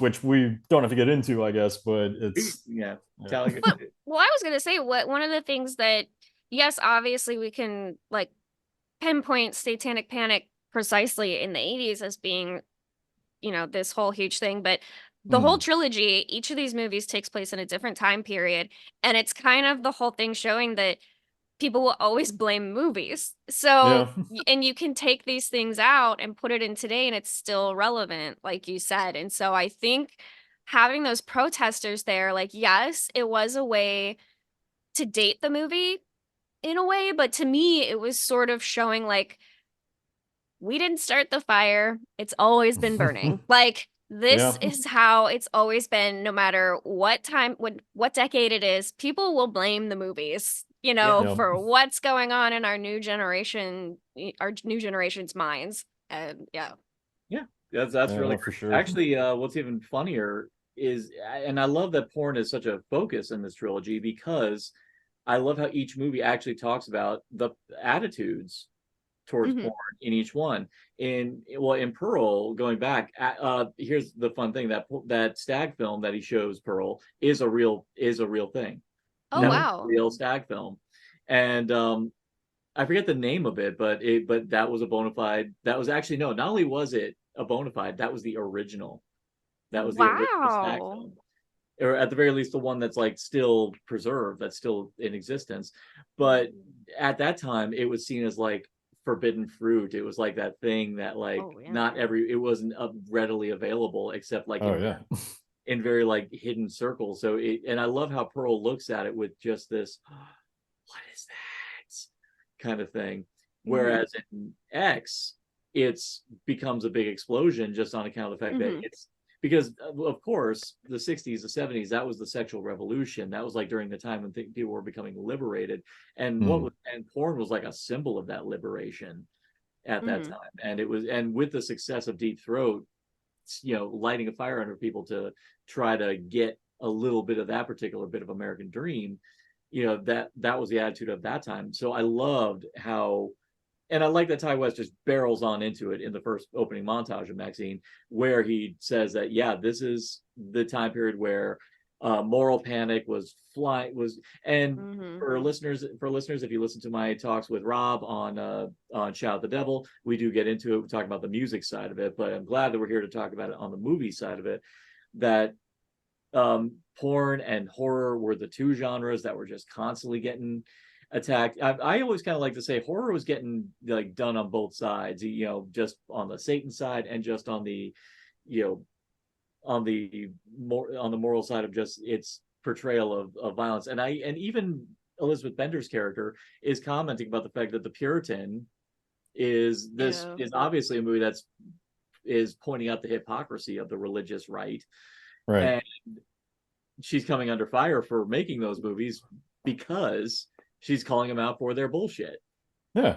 Well, this is another big theme of the film that I do really enjoy, and connects back to the whole Psycho thing, which again is, even though I do like Maxine, and even though I feel it's the weakest of the trilogy, the thing that I really appreciate it is how it enriches the other films in the trilogy. Like they all kind of enrich each other when put together.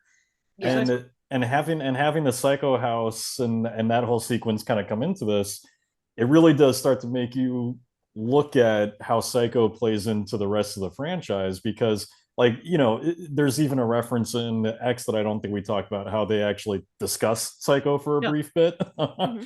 And so the thing that kind of I started thinking about was how in Maxine especially, we are commenting on that sort of hypocrisy, and how it's always like these religious conservatives that are saying like, oh, you're all sinners and you're ruining the world and all that kind of stuff, and then they themselves go and commit murder and all that sort of thing. And so and Pearl to me kind of ends up sort of playing like Norman Bates' mother, or his idea of her in a sense, because she is this person who, in his mind, every time that he's aroused or whatever, she's telling him like, oh, that's indecent and they deserve punishment and all this kind of stuff. And I think that's why Maxine's also seeing her in the window, just like Bates sees his mother in the window, because Pearl sort of represents that hypocrisy, right? Of like, believing that because she's calling Maxine a whore and stuff like that. And it's sort of, believing like, well, you're a whore and you deserve to be punished and all that kind of stuff. And Maxine's like, you're a freaking murdering sex maniac.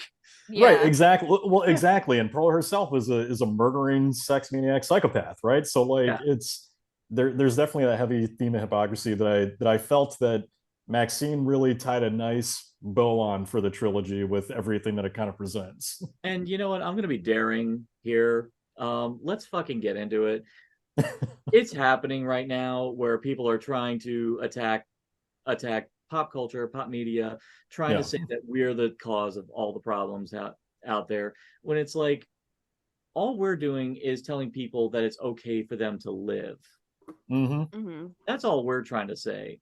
And you're the ones who are telling us that there's something that we'd have to be ashamed of.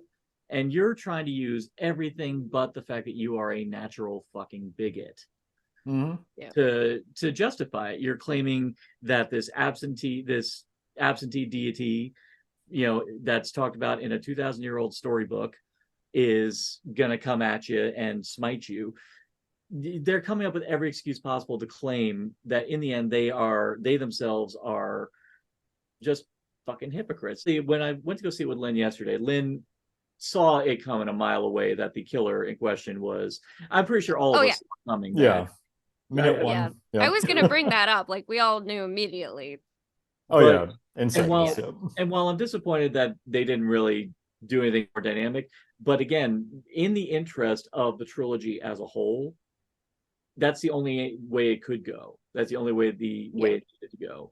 Because of course we find out that the preacher that was littering X was Maxine's father, And immediately we get Maxine and why she wants to get away with it, because we're looking at like her dad's a freaking crusty old Bible thumper. Kind of thing. That alone is immediately saying like, I gotta get the hell out of here. Literally, unless the fucking Blues Brothers are dancing around with me, I don't want any part of it. Now, they don't say it outright, but do you think her dad was diddling her? I don't think I ever got that impression, but I guess you never know. Look at the way, upon second watching, when she's pointing her gun at him and she lowers it, the way he takes the gun from her, he's caressing her and he's getting like, uncomfortable with her, and the way he covets her and treats her like she's like this perfect thing. I think honestly, I don't know if he was going full like Chris Hansen red flags, but I think there's a little part of me thinking that it must have gotten uncomfortable in some respects. So that's I mean, it's definitely easy to imagine that being a part of the relationship for sure. Ellie, what do you think? Yeah, I mean, that thought crosses my mind all the time when I see dynamics like that on screen. I think maybe it is just because I watch a lot of true crime documentaries, and so that is sort of the first thought is, what's the inappropriate thing going on here? And so it was on my mind, but as the movie went on, I didn't really feel like that was necessarily the motive or the secret going on. It was just like, it wasn't necessarily sexual, but I only saw it once. So I wonder if when I watch it for a second time, if I'll take away very different context clues. But upon my first viewing, to me, it was more, he coveted the idea of innocence, which is what she was when she was a kid. And that's what he wants her to stay that and doesn't ever want her to change. And I think that's more of what he was obsessed with. And it wasn't necessarily a sexual relationship between them. Yeah. But I mean, I will admit, it just like how we said in X, the moment you put an old white Texas dude in the same room with a young black dude, like, oh no, what's gonna happen? As soon as there's like issues with the dad and the beautiful daughter, I'm immediately like, okay, here we go. So like it was on my mind immediately, but admittedly, especially when he's a pastor.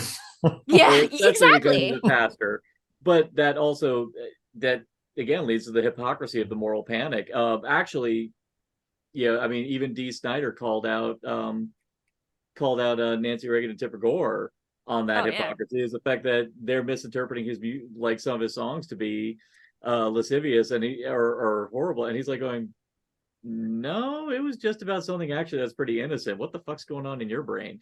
And and that was real footage too. Oh yeah, no, that absolutely was. Yeah, it was brilliant. Oh no, I will say, if you ever watch like the actual testimonial with Dee Snider, that is just chef's kiss. I love him. It was both great. And I love him even more now, man. He's letting Trumpers have it. It's pretty brilliant. Yeah. As he should. As he goddamn should. Still being a legend. I like he leaves it to your own interpretation. Yeah. I think because he also knows that on a storytelling level, it's been done. It's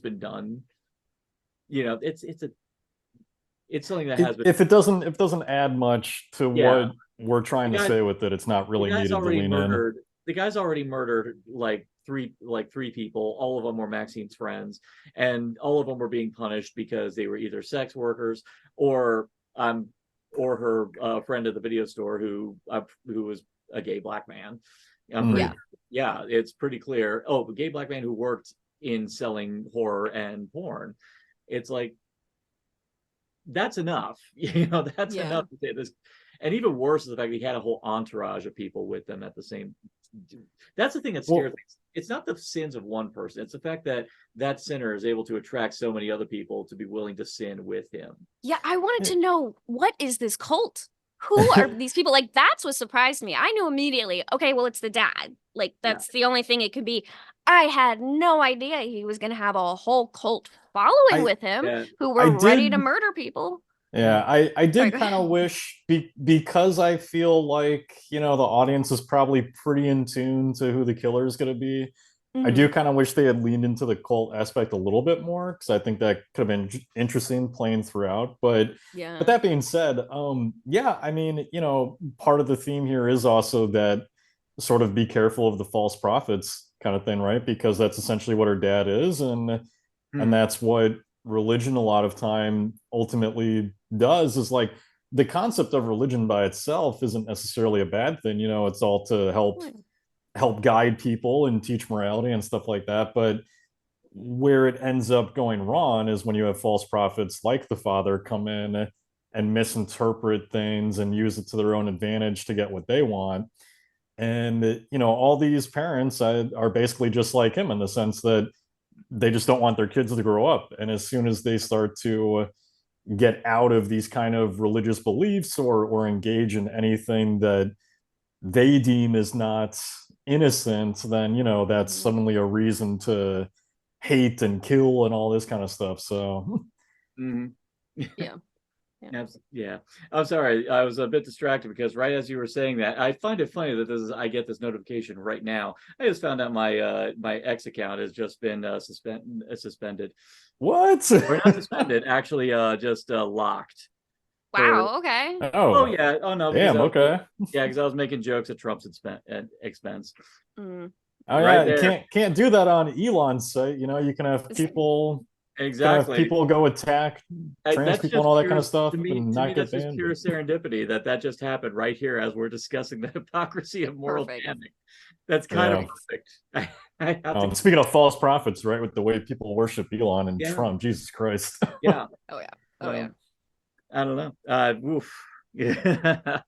But actually, so yeah, one could observe flaws on Maxine as a single film, but I can't be mad at the film, because when you interweave it with everything that the trilogy as a whole is talking about, that's, to me, is why I think it's a big success. Because when it comes to everything that has been talked about, and even then, that's why I don't really mind about the things that don't really get much room to breathe, because in a way they kind of all are stuff that are branches of everything that's been talked about in the trilogy as a whole. So I can't really bring myself to ever begrudge it. That's why it's a 4.5 stars for me. Yeah. Well, that's why I'm at the place where I'm like, it may be the weakest for me, but I don't dislike the film. Yeah. I still enjoy the film, because I do think that it enriches the entire trilogy, and being alongside the other two is itself enriched in what it's doing. So, and I even like, as a resolution, of course, I thought it was freaking hilarious that the final shot that the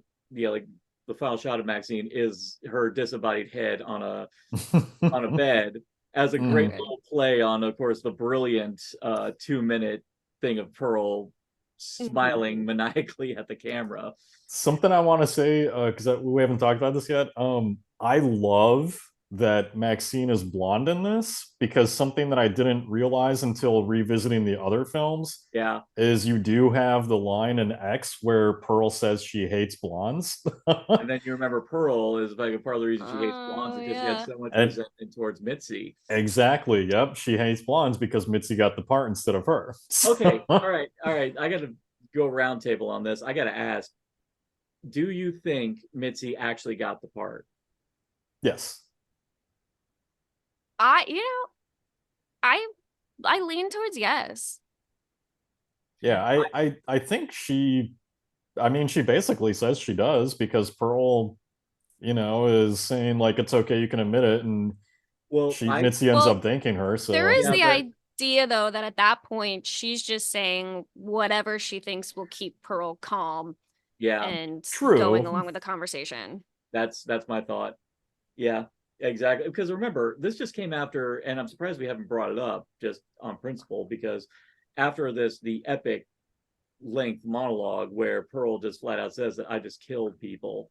That monologue, perfection. Yeah, pretty much. I haven't seen something like that since the movie The Hours, where Julianne Moore had this epic monologue where she's just staring at the camera for like such a long time. But I've never seen anything like that since then. But even then, this one's funnier because it's about someone's mental breakdown where she killed people. But but to me, I agree with you, Tally. I think she was walking on eggshells. It's like Pearl says, it's okay, you can tell me. And I think Mitzi, I don't think she did because she was nervous. She probably didn't dance very well. She may have looked the part that they needed, but she probably wasn't a good dancer. So I mean, we don't really know. I think ultimately it doesn't necessarily matter because I still think she got it, but I think really it just comes down to Pearl assumes she did, and that's kind of all that matters because Pearl is just so full of resentment. Well, that to me, I like to think in my head that she didn't get it because it makes her death soon afterwards all the more fucked up. Because it's like she's being murdered for something that's actually not. Well, and that works, right? Because part of the thing with people like Pearl, in terms of like this career stuff in the industry is, someone like Pearl will just hold random things against people that they either never did or never intended to be a certain way, and they'll blame all of their lack of success on that. So it works. Yeah, one thing you learn: surround yourself with people who are going to encourage you, as opposed to bury an axe in your back. Yeah. I mean, well, that's why I like in Maxine when Maxine tells Halsey's character that she got the part, instead of going, "Oh, you bitch, fuck you," she's like, "Oh, that's amazing, that's great." I like how all of her friends think that's awesome. Yeah, if your friends don't celebrate your success, then they're not your friends. They're not your friends. Friends help friends grab lascivious private eyes and help crush them in. Exactly, and I do kind of love how willingly they're just like, yeah, fuck it, we'll murder somebody tonight, no big deal.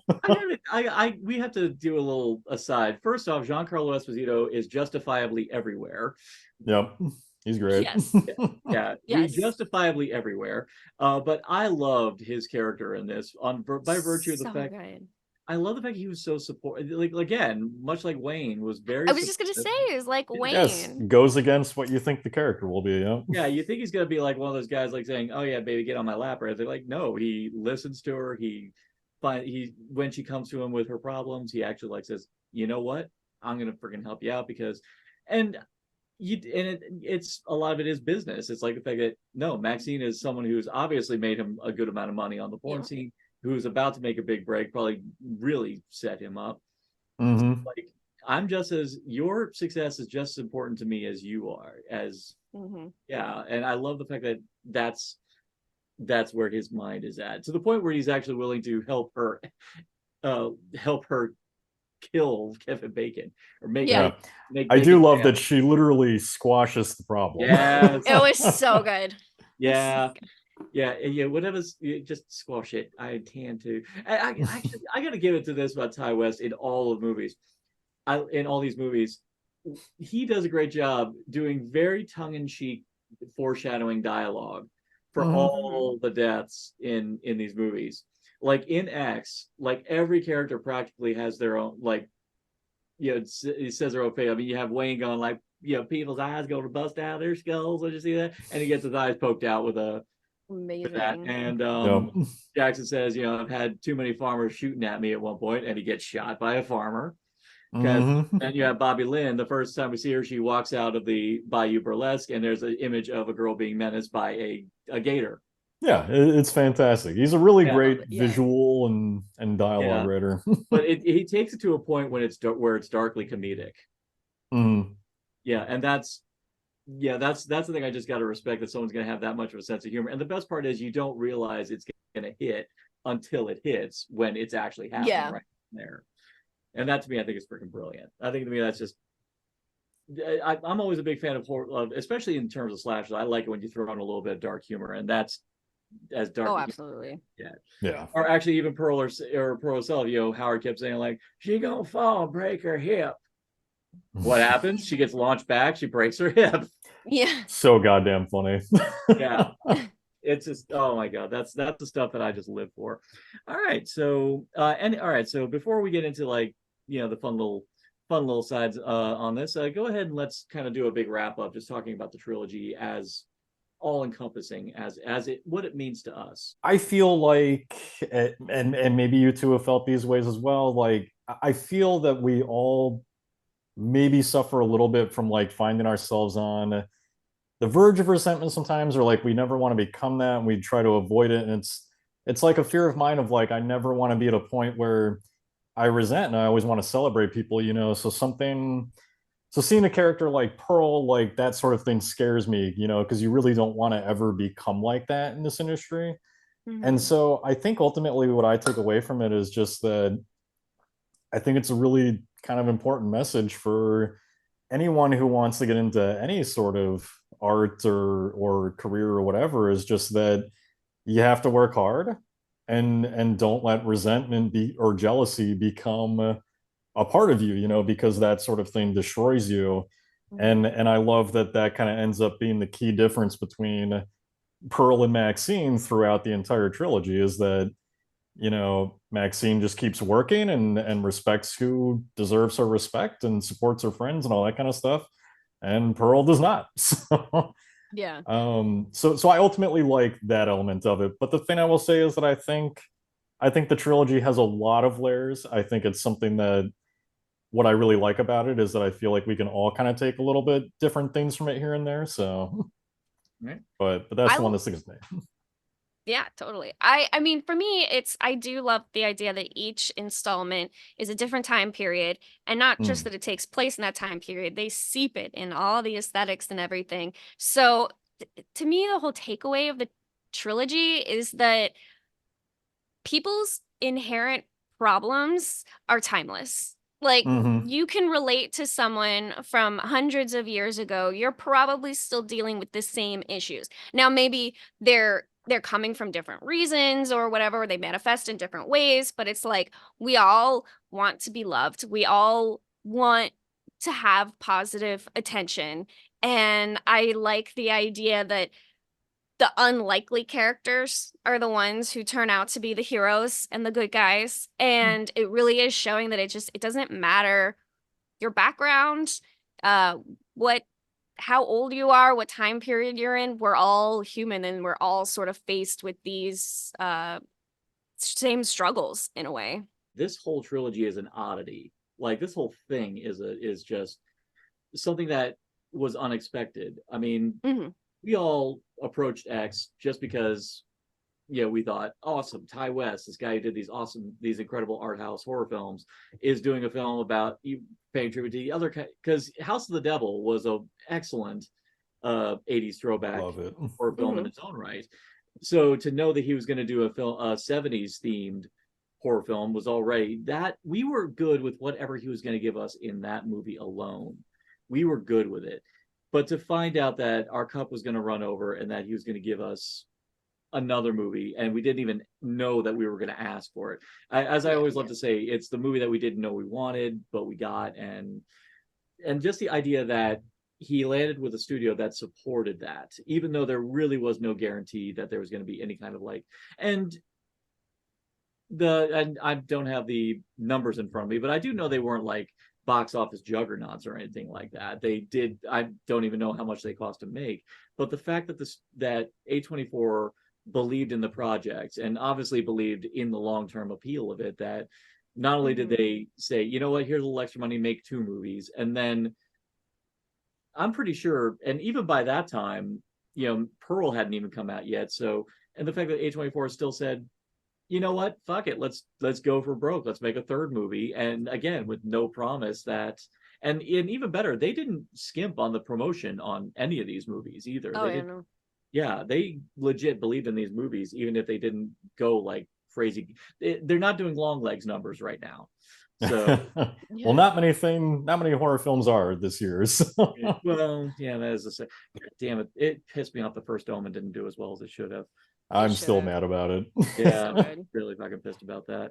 So I think for me, you all hit the nail on the head as far as the themes and everything like that. But for me, I'm just gonna love the fact that to know that something like this came to pass even in this cinematic age, when studios are always banking on the safe bet, and the fact that they took this chance.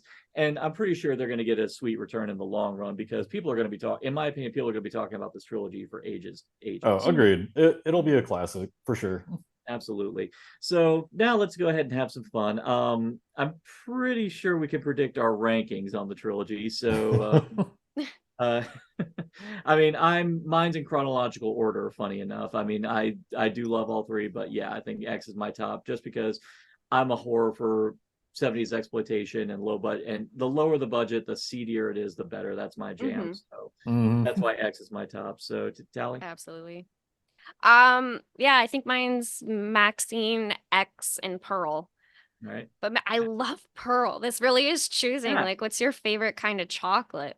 Yeah, Yes, basically. please. Yes, please. Yeah, I want them all. Yeah. You know what? I want all the chocolate. Yep. No, I gotta say, like, no, I want all the chocolate. Mini me love the chocolate. Oh, yeah. All right, Matt.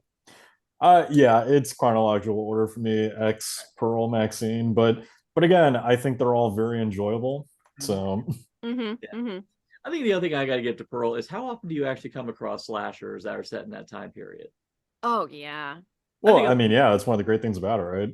Yeah, I think that's the other thing I gotta also give. I think that's the reason why Pearl was my number two, is just the fact that I don't see, like, for a movie that's as gloriously well colored, that the dismembering of Mitzi alone, first off, the prosthetic work by What a Workshop was so good. Like when you see her limbs being chopped off, there's like they were like the right amount of nice and jiggly and all that. Like I really bought into the fact that she was chopping into her like that. So oh yeah. But just to see that being done in this idyllic American like perspective, image, and then just seeing such brutality, I was like that I'd never seen anything like that before. All right, so well, I think I already gave one of mine away, but let's go ahead and do our top 3 kills of the trilogy. Oh man. Okay, well, I mean, yeah, definitely gotta think about that, but I mean, Kevin Bacon getting squashed is definitely up there. And that's iconic. Yeah, that's just so goddamn fun. Pearl's head getting run over. I was just about to say the head smush of Pearl is just so great. Yeah. And it wasn't necessarily an actual kill because it was a dream, but I gotta maybe throw Harold getting blown up in Pearl's vision that she has. I love a good body explosion, so yeah, that was good. Yeah. All right, JT. I mean, definitely Pearl's head getting run over, and then I'm a sucker for the really cheesy one-liner after. So this will be our little secret. Yeah. That was so perfect. Good. So good. Shoot, man. I love the ball squishing. I think did he die?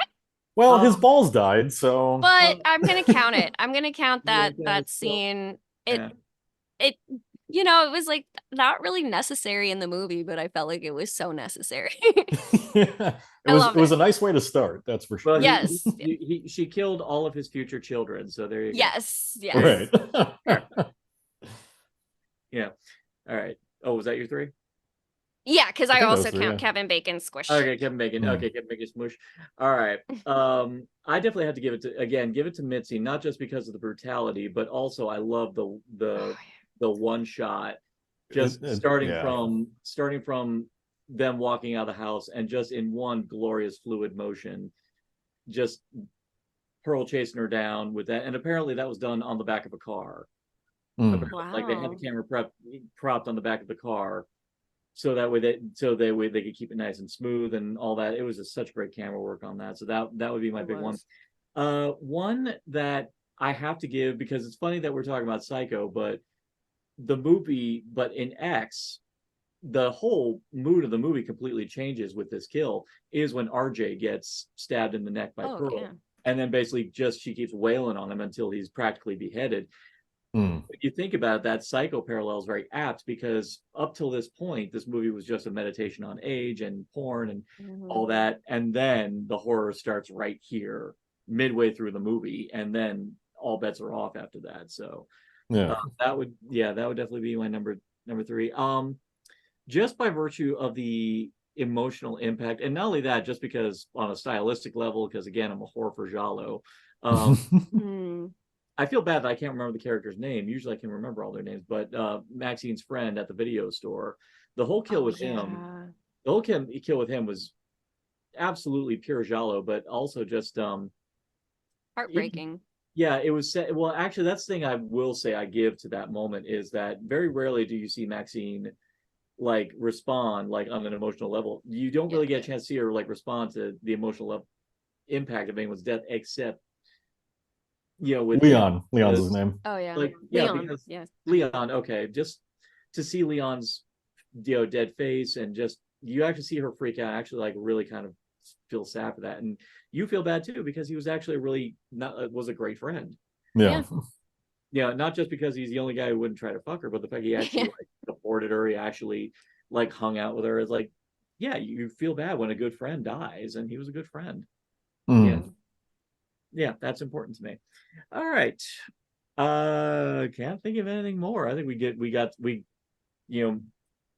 again, trying to avoid being crude. I was about to make like a nice ejaculation joke, like we really now, kind of thing. I mean, it works for these movies. I guess it sure does. I guess so. Maybe I've got some hang-ups I gotta learn to like let go of. All right. I rest assured my hang-ups will not result in the wanton death and destruction of everyone concerned. Good. I hope so. I hope so. I don't know. Depends how the election goes. All right.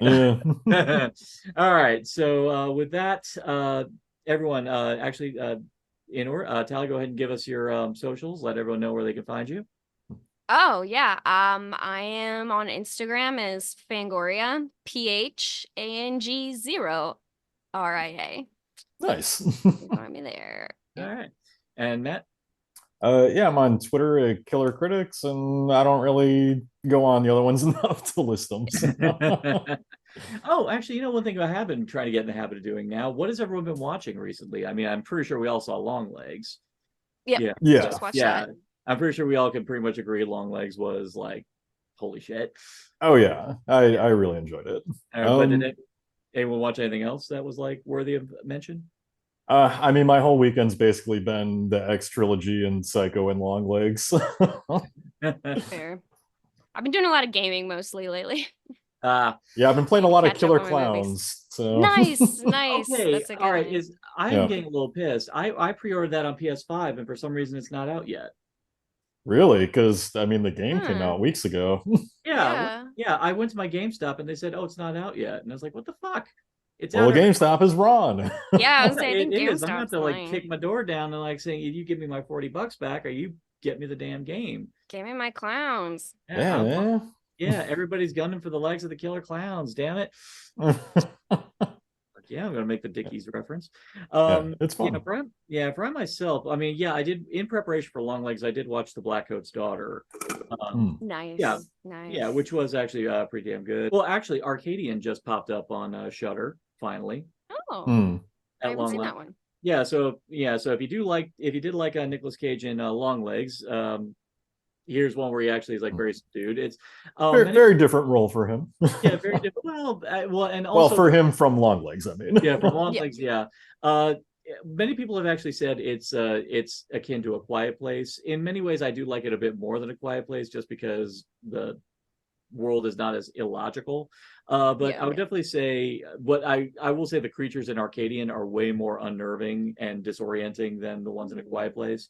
The creatures are great. Yep. Yeah, the creature designs are really great. That being said, Arcadian doesn't have the kitty. It does not have a kitty. Does not have a good cat. Did not have the kitty. Apart from that, I did watch. I went back to watch this one called Fatal Games, which came out in the '80s. Have you ever heard of that? Oh yeah, with the javelin killer. Yeah, with the javelin killer. Oh yes, I did see. It opens with like a 5-minute gymnastics montage. Oh, absolutely. Oh yeah, grade A spandex porn. Yeah, absolutely. But I kind of I actually liked it more than Graduation Day, even though they're kind of relatively the same films. But I liked it a bit more because I liked that it was actually having a conversation about the brutal treatment that young athletes suffer in preparation for their Olympic career. And I like how they even have the conversation of like going, you do realize this life you're living is finite, right? Even if you do make it to the Olympics, you're going to age out, you're going to wear out your body, And even and I liked how it had the conversation. It was even have the and yeah, it did have a sleepaway camp twist, but I liked how it was all in aid of the conversation of the horrible things that were done to like get these kids to compete by injecting them with steroids and shit. And I was like, right. Yeah, I mean the acting is what you'd expect from a low rate slasher, but Not great. I just like the fact that the film was having a really good conversation about this world that I don't think people that I don't know if any other movie has really talked about. Now that I think about it. Definitely not common, that's for sure. Yeah, not a horror movie, but I was thinking of, But yeah, that one is on that one actually just came out on Shutter now. Are the Olympics this year? Yes. Yeah. Oh, then I really hope Joe Bob shows it. I really hope Joe Bob shows it in preparation for it. That would be so damn great. It would be pure Joe Bob. All right. So with that is the X trilogy. Go forth, be merry, enjoy lots of sex on film or in person. And, whatever you like. Whatever you like. Do what you like. Don't let anyone judge you. All right, that's the big takeaway of that. And thank you both for joining me all the way from over there. And for everyone else, definitely leave all the happy feedback. We like that. So, and in the meantime, if you want to delve deep into the dark bowels of human imagination, ask yourself the very simple question: what's in the podcast? Thank you for joining us on this edition of What's in the Podcast. If you find yourself hungry for more deep cuts into the gloriously morbid and macabre, you can also find us on TikTok, Blue Sky, and YouTube at Narcotic Casserole. You can also follow us on Instagram at Narcotic Casserole 25. Also on Twitter. Yes, Twitter. Elon can suck it. At Narcotic Casser 1. NARCOTICCASSER 1.